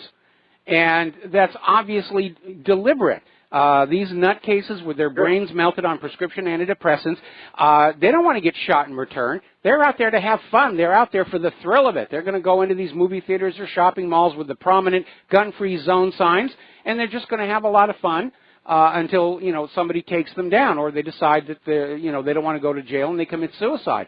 And again, there's a very consistent thread through all of these situations, of these prescription antidepressants. Well, you and me don't have an argument in that. Matter of fact, that's where I would put the restrictions on, these antidepressants. I'd put some of these pharmaceutical companies in jail, as a matter of fact, the executives of some of it, for peddling this garbage. Well, unfortunately, because of the way corporate law is written in this country, unless a corporate executive is proven to have intentionally done something illegal, they cannot be held personally liable for what their corporation does if it goes bankrupt. You have to actually prove malice aforethought in saying we deliberately put out this dangerous product. Now, they are going after these 5 pharmaceutical corporations for incentivizing doctors to overprescribe opiates in order to create a population of opiate addicts as a permanent financial base. And I think they should be putting them in jail for that. Absolutely. Absolutely. Any psych drugs, Prozac, the whole thing. This is poison, and especially when you give it to kids, it's even worse. There's other ways of dealing with emotional problems than filling people up with drugs. And it's about time we start learning that, but unfortunately, like you said, these corporations have so much power in this country. It's a shame. By the way, before I was listening, I think it was John B. Wells on his on YouTube, and he was saying that he had a guest, I think, talking about the prescription drugs and all that. Oh, about vaccine. That Robert F. Kennedy Jr. said that, is really trying very hard to bring people's attention to the dangers of the vaccine. And he talked to Roger Ailes at that time. Obviously, Ailes still worked for Fox News, and Ailes had told him he knows there's problems with the vaccine, but 70% of his commercials, of his corporate sponsors, are pharmaceutical corporations. Yeah, it's big money, and unfortunately, when they have that much money, they control the advertising. Through the advertising, they control the corporate media, and especially now when corporate media is struggling simply to survive, they're not going to do anything that offends corporate interests whatsoever. And the corporate media is totally shutting out Robert F. Kennedy Jr. and what he has to say. And they're trying to shut down the independent media in the fond hope that they will get their audience and ad rates back up again. But I don't think so. I mean, it takes a long time to build the trust of your audience. You get caught in an obvious lie, they're going to leave. They're not going to just scurry on back anytime soon. Well, that's the reason I don't watch corporate media anymore. All right, well, we're going to have to let you go. We got to take a break for commercials, and we'll be right back. And aloha, America. Welcome back to our show, and more information is coming on out about this shooter, the Virginia gunman, and confirming what was just on that last phone call. Apparently, he did relocate from Illinois to Alexandria a couple of months ago, but he's got this long history of violence. Apparently, he and his wife literally assaulted their own daughter when she refused to come home, which sounds like maybe she had some good ideas about not being there. But apparently he owned multiple firearms. He did have a legal FOI card. There was an incident where neighbors complained about gunshots coming from his property, but it is legal to target shoot on your own property with the appropriate backstop. But there was one situation where he did apparently point a shotgun at one of the neighbors. So the warning signs were definitely out there.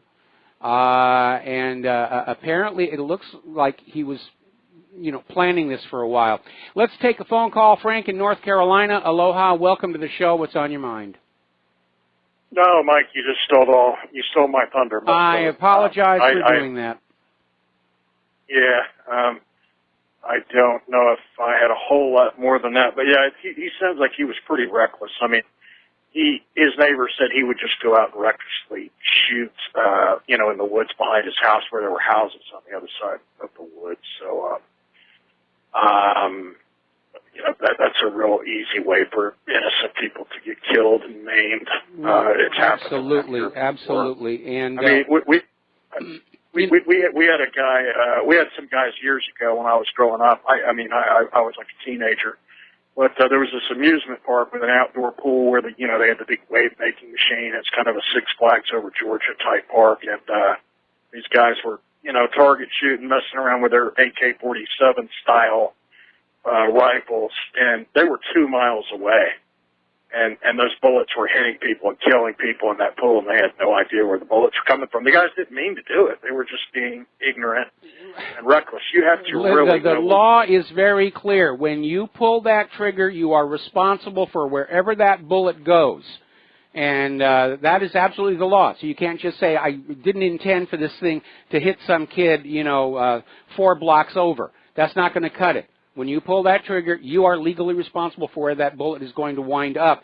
And that is, and again, when we were taught gun safety, was to always know what your target was, what was behind the target, and if you're target shooting, to make sure that that bullet has a backstop of some kind. A pile of sand or whatever. And I remember when I was in my black powder building phase, because the normal indoor commercial gun ranges would not allow you to shoot black powder because of all the smoke and everything. I would drive up way into the San Gabriel Mountains. There was an outdoor gun range where you could shoot black powder. Out past a place called Chileo. It was very beautiful there. It took about an hour to drive out there. That's the only place I ever fired my black powder guns, because there it was safe. There were, we were up against an entire hillside. There was no possibility those bullets were going to go anywhere but what we intended. That's what being a responsible, safe shooter is all about. And I think the fact that we're not being taught gun safety as part of our education is why people go on out, buy a gun, and they don't really have a clue how to handle it safely. All right, thank you very much for the phone call, Frank. We're going to take a break for station identification, and we'll be right back. Aloha, America. Welcome back to our show. Hour number 3. The phone lines are open, 800-313-9443. Bloomberg is reporting. Here we are just a couple of weeks after Donald Trump had that huge $110 billion weapons deal with Saudi Arabia. Bloomberg is reporting that the Pentagon is agreeing to sell Qatar $12 billion worth of F-15 jets. So in this coming war between Saudi Arabia and Qatar, the U.S. is selling weapons to both sides. Money, money, money, money, money, money, money, money, money, money. It's going to be good stuff here. All right, getting on back to the economic news here. All during the year, we've been hearing the government say, oh, tax collections are up. We're doing great. Everybody's paying their taxes. At the same time, we're hearing about all these state and local governments are hovering on the edge of bankruptcy, and the two did not line up. And there was a suspicion that maybe the government was overstating tax revenues in order to reassure their creditors that everything was going to be hunky-dory. And that appears to now be the situation, because apparently Moody's are looking at the situation and saying that the reality is federal and state tax receipts are declining rapidly. People don't have money. They can't pay taxes. They can't go to the malls and buy U.S. manufactured goods. They can't buy cars. Somebody somewhere needs to wake up and realize that if you take all the money away from the middle and working classes, the top part of the economy is going to come crashing down. The foundation of every economy is the ability of the working and middle class people to trade their labor for decent wages and salaries in order to pump that wealth back into the bottom of the economic pyramid. There has to be a recycling mechanism. There used to be one. It was called taxing the rich and bringing the money back down to the bottom. Now it's reversed. The rich get away with not paying taxes. The poor are being taxed, except they don't have anything left to tax. And that's why it's all coming to a crashing halt. Okay, over in France, the Macron government, which has just announced they're going to convert France's temporary state of emergency that was started after the Charlie Hebdo false flag into a permanent part of French law. Now they're showing hostility towards media independence. This is a warning being sounded by French journalists, where they're basically saying the government is coming on down, saying that the government wants more control over what appears in the media, both corporate and independent. Now, Poland is very upset with Macron because apparently Macron is only talking to Germany about EU integration. And Poland is feeling left out. Poland is feeling, as so many of the EU member nations do, that Germany has become the de facto ruler of the European Union. parallel to Brussels itself. Now, as you know, the recent snap election in Great Britain has thrown Brexit into doubt, and apparently a Labour Party front bencher is now saying the party would concede on freedom of movement in order to get a Brexit deal. So they're already starting to surrender the whole point of the Brexit, which is economic independence and relief from the flood of refugees.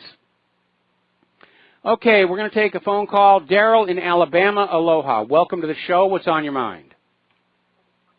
Well, hi, Mike. First-time caller. Really enjoy listening to you. I was on this event today in Washington, D.C. with the shooting and everything. It just occurred to me, I was listening to your show today, and is it any surprise that when we have a mania and hysteria of the agenda of the neo-Marxists and their media, that provocateurs would provoke somebody? I mean, it's really a Captain Obvious moment here, isn't it?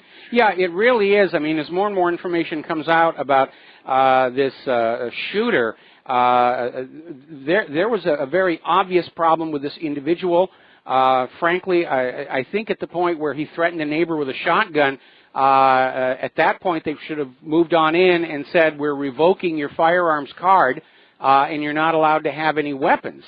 But again, we are in a system where the behavior of people isn't being penalized, the possession of certain devices are. Because the real agenda is eventual disarmament of all the American people, so we're not a threat we're not able to oppose more government abuse, which, by the way, is the whole point of the Second Amendment. And we've already seen how our government has just completely dropped the ball on real crime, and that's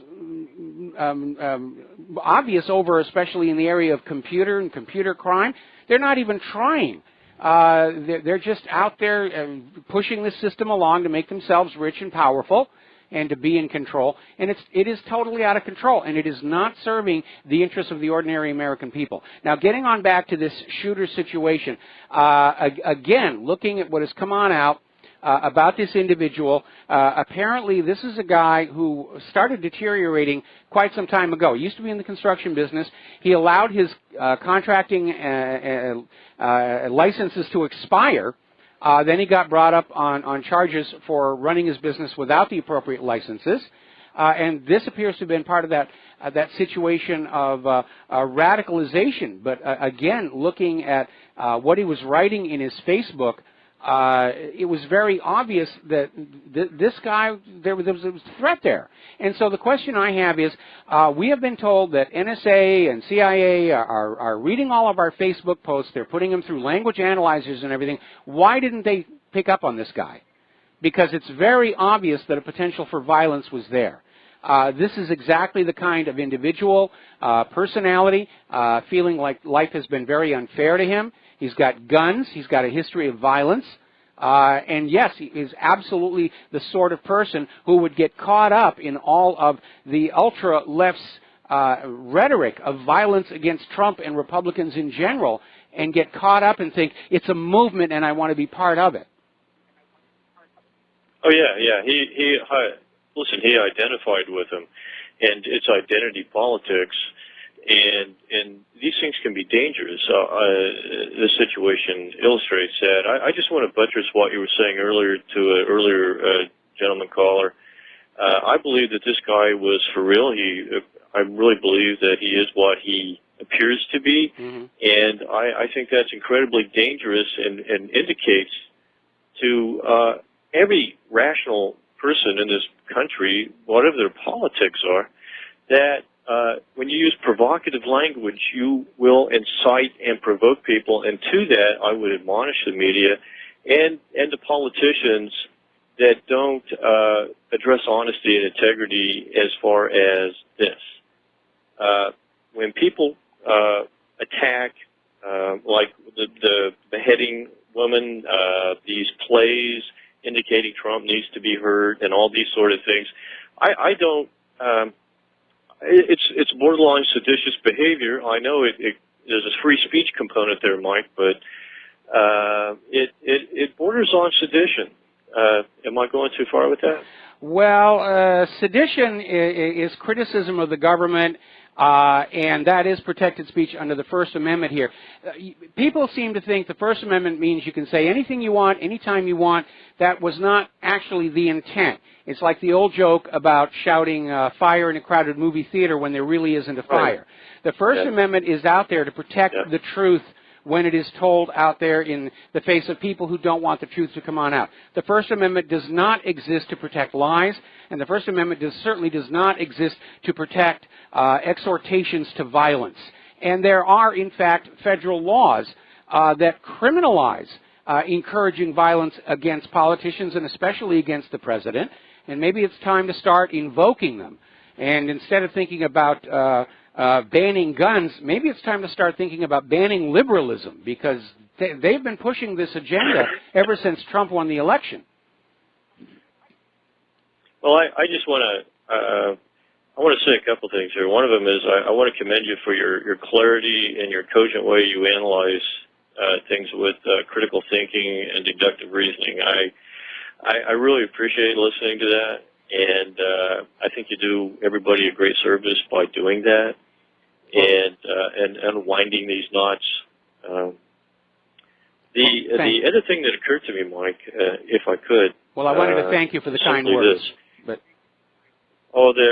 believe me, they're well deserved, sir. The other thing that occurred to me while I was listening to all this and thinking about it through the day somewhat was that there was this news article about I'll pull this together if you just give me a second. There was this news article about how many drones and that there was only like 20% of them have really been spoken to in the media and acknowledged, and all this destruction that goes on around the world associated with our armaments and different things like this. And I don't want to sound over the top when I say this, please, but it occurred to me that they had a little bit of that come home to them, like the chickens came home to roost. Like this is what people in Syria feel like. This is what people in Libya feel like. I mean, there was that reality check that came home that the violence is really unacceptable anywhere like that. So I'm afraid that Congress is probably not going to see it that way. But you raise another important point. Right now we're putting all the focus over on the liberal hate-mongering that's been going on, but we have to add to that the example set by the U.S. government as a whole, that violence is the solution to all of your problems and upsets anywhere in the world. And that's something that's obviously going to be affecting our children who are growing up and trying to find their way through the world. They're looking at the example set by the government. It's okay to lie. It's okay to torture. It's okay to blow people up. It's okay to just shoot bullets and drop bombs and everything. And some people are going to take that lesson to heart, and that is going to be a problem. I appreciate that, and it's a great example of might doesn't always make right, And so, thanks for taking my call. I appreciate it, and I'll jump off, but I thank you very much. Well, thank you very much for the phone call. We're going to let you go. We're going to do a shout-out now to our on-air affiliates who are just now rejoining the network. Getting on back to Europe and the European Union and the refugees and all the rest of it. The globalist agenda is on full display up in Sweden, and we've been talking about Sweden and just how completely over the top they are. Apparently, a pair of Swedish priests have started a movement to demand that Sweden stop celebrating Sweden's national holiday, National Day, because saying nationalism and patriotism are poison. We can't have patriotism and nationalism. We're all on board with the global New World Order. Don't you talk about your country anymore.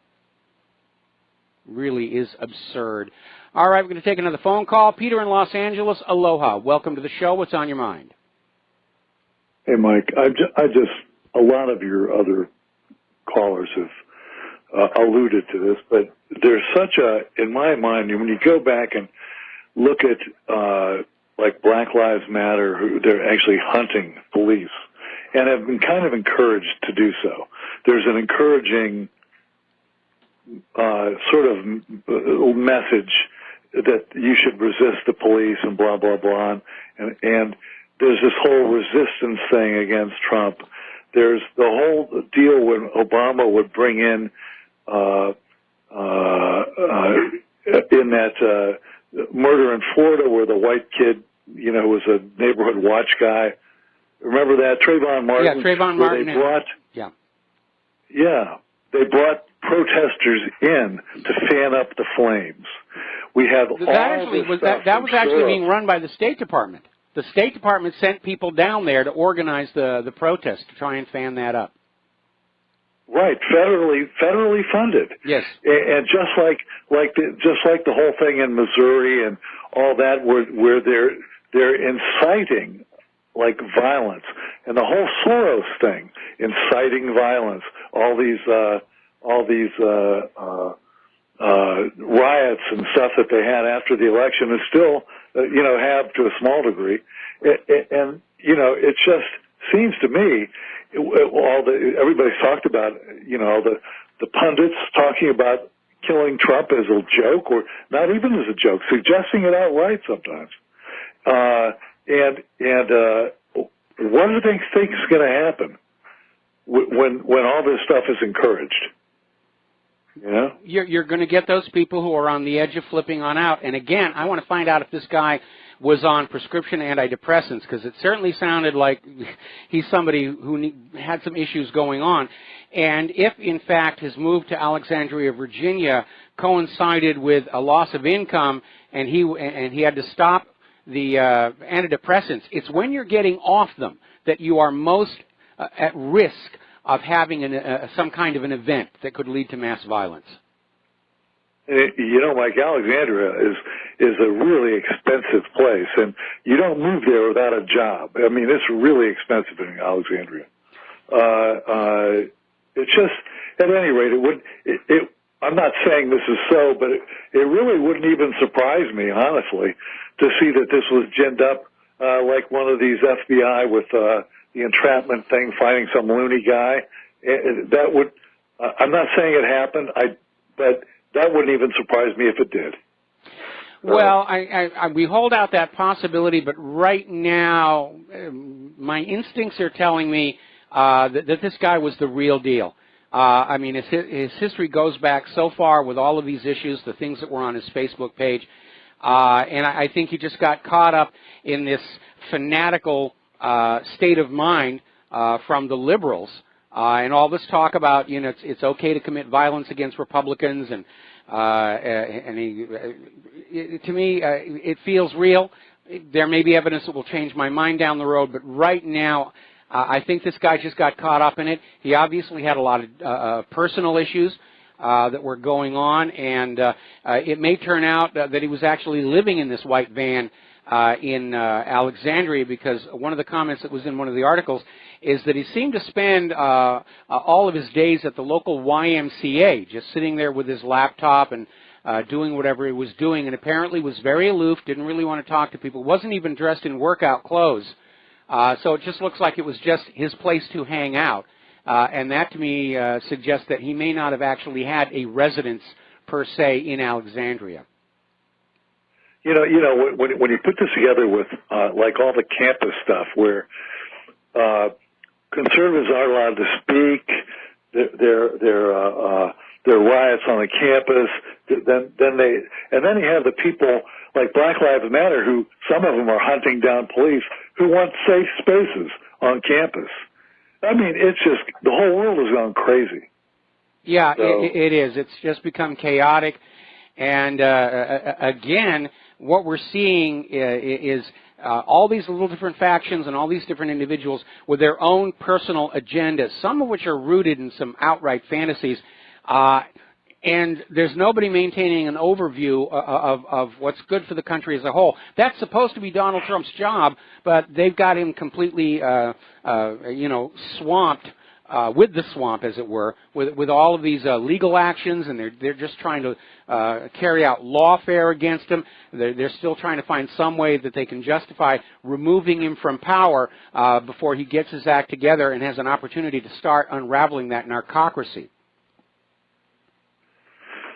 I don't know, Mike. I don't know. The country just does not seem governable at all. I think, when you look what Obama did with importing all these people, protesters, and fanning up riots like the ones in Missouri and in Florida and all that, and you have to wonder if it's just not by design. So, Well, again, sooner or later, for the New World Order globalist agenda, the United States does have to be brought down.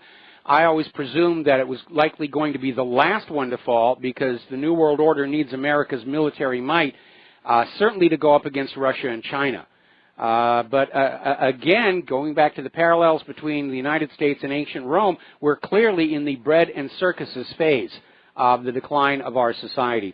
Anyway, Peter, we're going to let you go. We've got to take a break for commercials, and we will be right back. And aloha, America. Welcome back to the show here. And already members of Congress are out there pushing for new legislation in the wake of the shooting this morning. And again, the bias is definitely out there. The Democrats are out there screaming, we have to have more gun control. Again, at the same time, other lawmakers are pushing for Washington, D.C. To enact concealed carry reciprocity. Now, this is something that's been coming on very strongly, and that is where states will respect a concealed carry permit issued in a different state. So if you're in a state that allows concealed carry and you have a concealed carry permit and you can go into these other states that will respect the reciprocity back and forth. And so now they're saying it is time to have it in Washington, D.C. because Washington, D.C., which has some very strict gun laws, they're now saying those laws are placing the lives of members of Congress at risk. Actually, they're placing the lives of everybody at risk, but apparently only the members of Congress actually count here.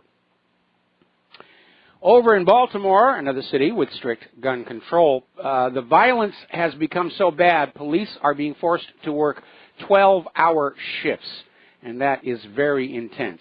Now, I love this next story.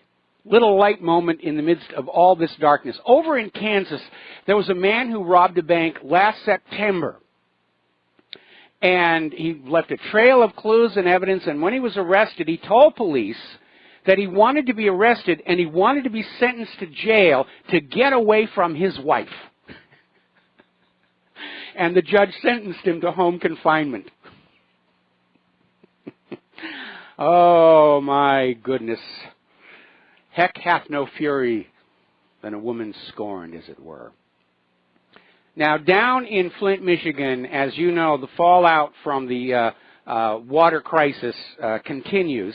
They still don't really have a solution down there. And apparently criminal charges are now being filed. The Michigan health chief has been charged with manslaughter. And the state's the state's chief medical officer have been charged. Nick Lyon, who's head of the Department of Health and Human Services, was charged with involuntary manslaughter and other crimes. And he's accused of failing to alert the public about an outbreak of Legionnaire's disease in the Flint area, which has been linked by some experts to the poor water quality in 2014 and 2015. Dr. Eden Wells is charged with obstruction of justice and lying to a police officer. And it is time that government officials are held to account for the stupid, boneheaded decisions that they make that harm people. So let's talk a little bit about computers and so forth. Apparently, over at the Google Play Store, over 800 of the Android apps contain the Xavier malware. And these have been downloaded millions and millions of times. And the malware collects sensitive user data and can allow an outsider to carry out operations on your device. And so somehow the Google Play Store has been compromised. Somebody got past the inspection process that checks for malware, or Google Play Store simply stopped caring about it. And they're not the only ones. Apparently over at Apple, their App Store has a problem. It's become a scammer's paradise. So it's wide open. Nobody's doing a thing about it. By the way, Apple's company in Doha, Qatar, has been added to the list of 59 people and institutions that are being considered to be funding terrorism. So Apple's woes are only multiplying, as it were, here. Now, Microsoft has released patches to the last 3 remaining NSA Windows exploits revealed by the Vault 7 release and WikiLeaks and Edward Snowden. So they're trying to patch all of these holes because these cyber weapons have now gotten out into the dark web, and this U.S. government-created cyber weapons tools are now being used to wage war on law-abiding computer users the world over. We're going to take another break for commercials. We'll be right back. Aloha, America. Welcome back to our show here. Now, the Five Eyes nations, the United States, United Kingdom, Canada, Australia, and New Zealand, are getting ready to have a meeting in Canada to develop plans to force tech companies to have back doors in the encryption on all their products. And as usual, they're out there saying it's the only way that we can fight crime and terror. And of course, every time there's another mandated backdoor in the security of your product, the criminals will find it sooner or later. And, they're out there saying, the privacy of a terrorist can never be more important than public safety. This is about spying on people, to make sure you're not thinking those double plus ungood thoughts. And obviously, they certainly dropped the ball with this James Hodgkinson, who was posting all over his Facebook page all kinds of warnings about, how we felt about the Republicans here. But it's never going to work against the real criminals and the real terrorists. And I reposted my article, Rivero Challenges the NSA, to the front page of whatreallyhappened.com. And I did this a few years ago, where I came on out and I created 6 different encryption challenges. And I put them on out there and I said, I dare anybody to be able to break the code and read the message. And nobody ever did. And the reason is, and this is the big, deep, ugly secret that they don't want you to think about. In order to break a code and read the message, it's a 2-step process. First of all, you have to figure out the method. And then once you have the method, then you can look for the keys. Of the 2, that first one is the most difficult. The Allies were not able to read Nazi Germany's Enigma messages until they actually captured a machine and were able to work out the methodology. After that, Alan Turing and the people at Bletchley Park built this mechanical calculator, sort of an early computer, that could then brute force those keys, and they could read the messages. But until they had the method, they couldn't do anything. So I simply created 6 encryption systems on an air-gapped machine. And again, up front, I'm not an encryption expert. And I'm only a moderately decent programmer. And I was able to come up with these encryption systems that nobody could break. And if I can do it, real criminals can do it, real terrorists can do it. And so all this talk about needing to have access to all of your private communications is all about them wanting to spy on your private communications. And it won't do a thing about real terror and real crime, just like banning guns won't stop the criminals from getting the guns. And that is just absolutely the reality. And remember, the government cannot be trusted with your private data. Some years ago in Seattle, there was a huge scandal. It was back in the 90s. Where the Asia-Pacific Economic Conference was held in Seattle, and it came on out that U.S. government agents on the taxpayer dime were hacking into the computers of conference attendees, not to fight crime, not to stop terror, but to steal business secrets to give to Bill Clinton's cronies, to give them an advantage in bidding on contracts. Industrial espionage. So that's the reason you have the right to privacy. The government can't go on fishing expeditions. The government is supposed to mind its own business. And this idea that all of our communications should be wide open to the government to stop crime and terror, it won't work. Because as I demonstrated in my challenge, it is incredibly easy to create a system of encryption that the NSA will not be able to break. So, now apparently out in California, Gentleman, 21-year-old, Trayvon Maurice Franklin, got hold of the upcoming Marvel film Deadpool, and for some reason decided he was going to put it on his Facebook page. Now, it's in the theaters right now. And apparently 5 million people watched this movie off the Facebook page. And he's been arrested on a federal criminal charge of copyright infringement. Yeah, gee, you think? Now, there's a very simple reality here. If you like good movies or good music, you should pay for it. And not steal it, and certainly not put it up where 5 million people can get a copy of it.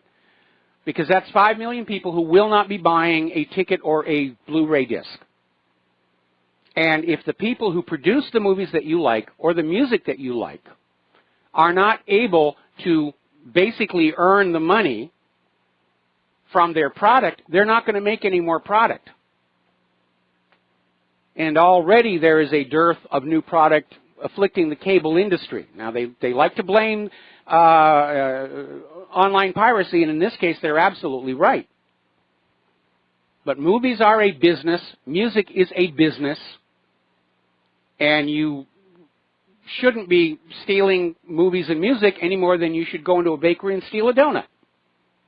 And I know I'm going to get emails on that about the free exchange of information and, oh, those movie people and musicians are making huge amounts of money. And by the way, I know from my 30 years in the entertainment industry, that's actually not true for the vast majority of people who work in those industries. Yeah, there are some people at the top who are just raking in the dough. But for the ordinary people who are standing on that TV or movie set, they're not financially any better off than people who are working on a car assembly line. I remember one of the funniest things that ever happened when we were working on Lost. We were using this very, very expensive building down in Honolulu as a location. And a bunch of us crew were riding up in the elevator. And in the elevator was a representative of the company that had built the building and was trying to sell the individual units in. It was a condo, and like single room, one room in this building was $5 million. And this guy's out there pitching to us, this is really great. You're all working in the TV industry. You're all rich. You should buy that. And at that point, the whole elevator just erupted in laughter. Because, no, as a matter of fact, the vast majority of people working in the entertainment industry, they're doing about as well as anybody else in America. Yes, there are a few major stars and a few top executives who are making huge amounts of money. But when you're stealing copyrighted material, you're actually harming those people who work on the sets, work in the recording booths, and they could lose their jobs from all of this. But this guy, what was he thinking? Putting up a whole movie on Facebook? It's not like he was even reselling it at a discounted price. He's an idiot. Sorry about that, but he is an idiot. Now then, right now, there is this case that is in the court right now regarding a young lady named Michelle Carter, who is on trial for urging her boyfriend to commit suicide using text messages. And it's a very, very bizarre case. And you have to wonder, what was she thinking? And, of course, they're making a big deal about the texting, but she could have been using a phone, could have been sending paper mail. It doesn't really matter. She urged this kid to kill himself, and he did. And apparently the defense rested after calling one witness, Dr. Peter Bregan, who testified Michelle Carter had switched to a new prescription antidepressant and was unable to form clear intent, was involuntarily intoxicated, and the records show that she kept texting this kid's phone for weeks after he killed himself. So there we have it again, prescription antidepressants. I'm starting to wonder if a large amount of the bizarre behavior we are seeing in our society is linked to these drugs. And right now, 25% of Americans are taking some form of these prescription psychiatric medication. And they could be just as dangerous as vaccines, and because they're big money makers, they're still just as protected. We could be drugging our entire culture into insanity, and we're behaving like it with some of the stuff that we see out there. Okay, let's see. We're going to grab a phone call here. Herman in Georgia, aloha. Welcome to the show. What's on your mind? Hi, Mike. Climate change and Kane's wife. You're saying Kane's wife is responsible for global warming. Okay, I'll go for that one. No. Okay. That was a good one. All right. Last Thursday, I sent you documentation, an email about discovered human artifacts dated to be 38 to 55 million years old, and the cover-up that followed.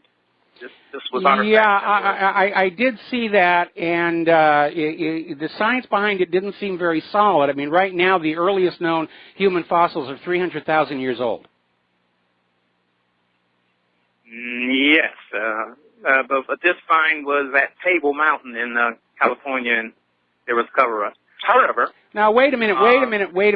I used to work at Table Mountain. I worked at the observatory there. I know the area very well, and it's not an area where there's a huge amount of fossil-bearing strata because of the uplifting of the mountain range. I mean, if you go out into the flat area of the desert, there's all kinds of fossils out there. But that whole mountain range around Table Mountain, it's all metamorphic. You're not going to find hardly any usable fossils in there. Well, this was during the gold rush in 1849 when they dug underground. It's still metamorphic, folded and distorted rock here. Listen, I appreciate, you're sending me the information, but again, it doesn't jive with what else is going on. Thank you very much for the phone call. We're going to let you go. Now, as you know, and again, we're having a guest next week who's talking about the FDA seeming to be much more concerned with protecting the pharmaceutical and food corporations than with human health. And there's been a lot of talk lately about the high cost of cancer treatment, along with how dangerously toxic it is, whether it's chemotherapy or radiation. And there has been talk throughout the years of alternative, very inexpensive treatments to cancer, like hydrazine sulfate, Laetrile, a bunch of others. There are apparently some clinics in Asia and in South America that are getting tremendous success rates in getting rid of cancer. And by the way, 25% of all cancers spontaneously go away on their own. But the policy of the medical industrial complex in the United States is we don't know which 25% it's going to be, so we're going to sell the radiation and the chemo to everybody. But apparently there's been a tremendous amount of research showing that vitamin C, especially intravenous vitamin C, coupled with regular antibiotics, are literally much more effective at killing cancer cells than the chemotherapy.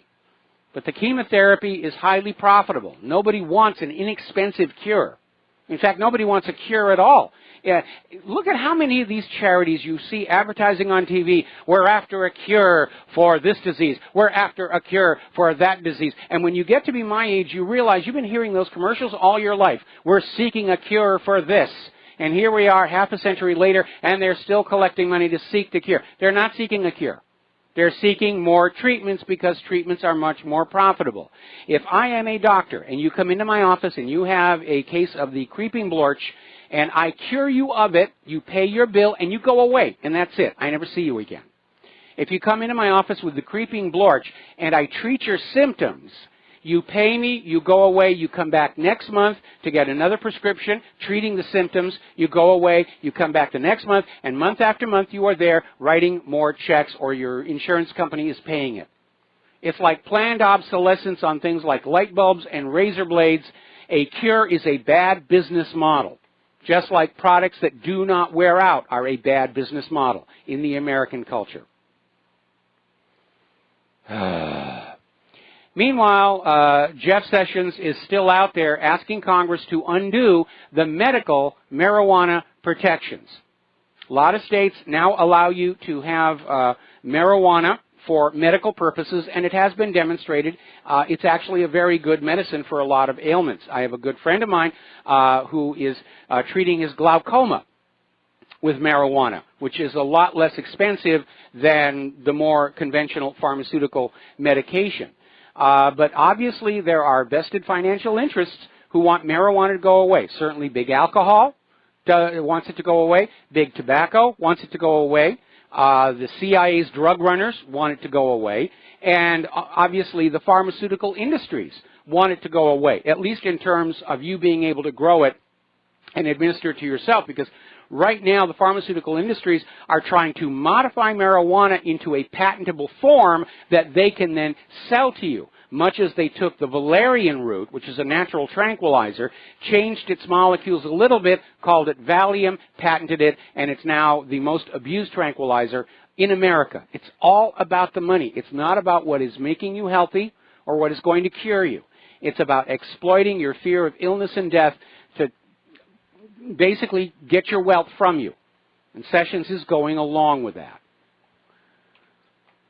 Now, proving that scientists can be prostituted, there was this very bizarre statement from Professor Stephen Jones, who came on out and said, eating raw food will kill you in 6 months. You should be eating processed, commercially produced food. If you eat raw food diet, it'll kill you in 6 months. Really? What do you think human beings ate for those first 100,000 years?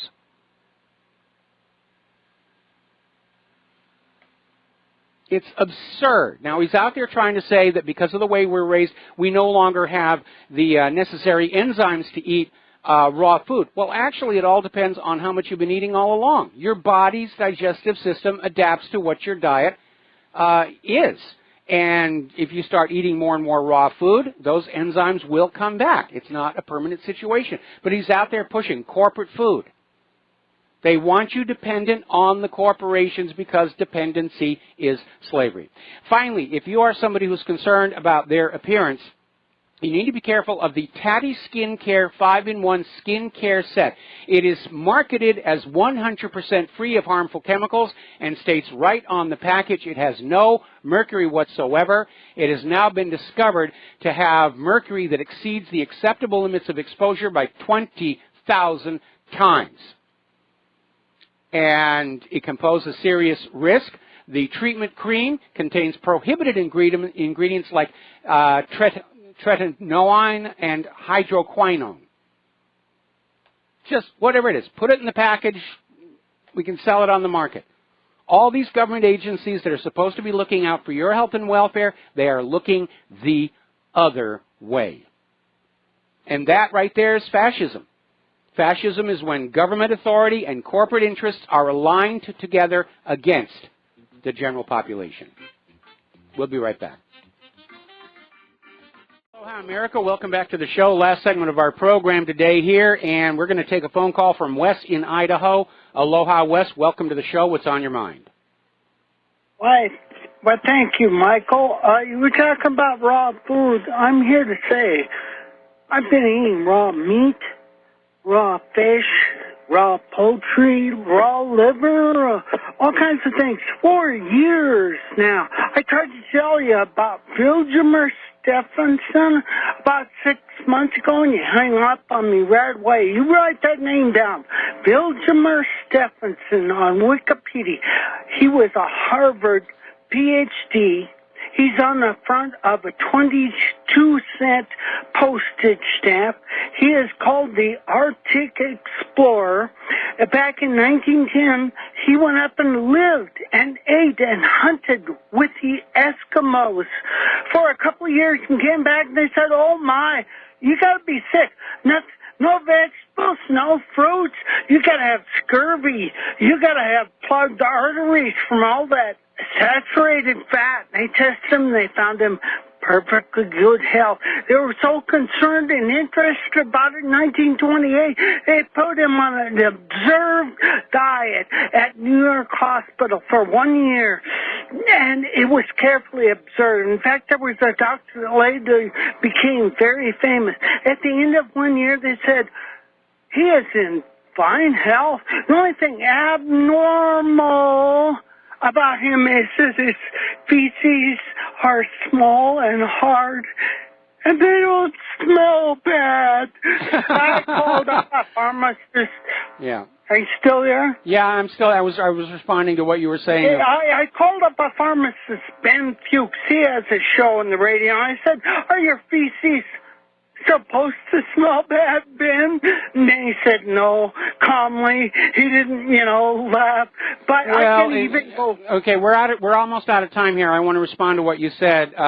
Basically, if you're on a vegetarian diet, you're not supposed to have much of an odor there. But again, when I was growing up as a farm kid, we ate raw vegetables all the time. I eat sushi now. That's raw fish, or sashimi, actually. I'm not dying. This was all about, again, trying to push that corporate agenda. You will buy processed food full of chemicals, full of GMO, and you will love it. And it's a bit of a pushback. Wes, I'm going to let you go because we're almost to the end of the show. Quick little note of a milestone. Voyager 1 has now passed 20 billion kilometers from here on planet Earth. It's the most traveled artifact humans have ever created. And, of course, the more it travels, it's always setting a new record for distance, but it's a bit of a tick over. So effectively, Voyager 1 is now 19 light hours away from Earth. And it's a little bit of a shock to me because back in the 70s, I worked on Voyager when it was whizzing by Jupiter, and now it's just way on out there, 138 astronomical units from Earth, and that is just amazing. I hope they enjoy the record. That's all I can say there. And, of course, the running joke in NASA was after the launch of the Voyagers, somebody teletyped, "Received your message, send more Chuck Berry," because Chuck Berry's on that record. There's the music. Time for me to get on out of here. I got to do some work on the old ancient Honda. And we'll be back tomorrow here on the Republic Broadcasting Network. Stay tuned for John Stadmiller's program. Please donate to RBN if you can, and we'll talk to you tomorrow. Aloha, America.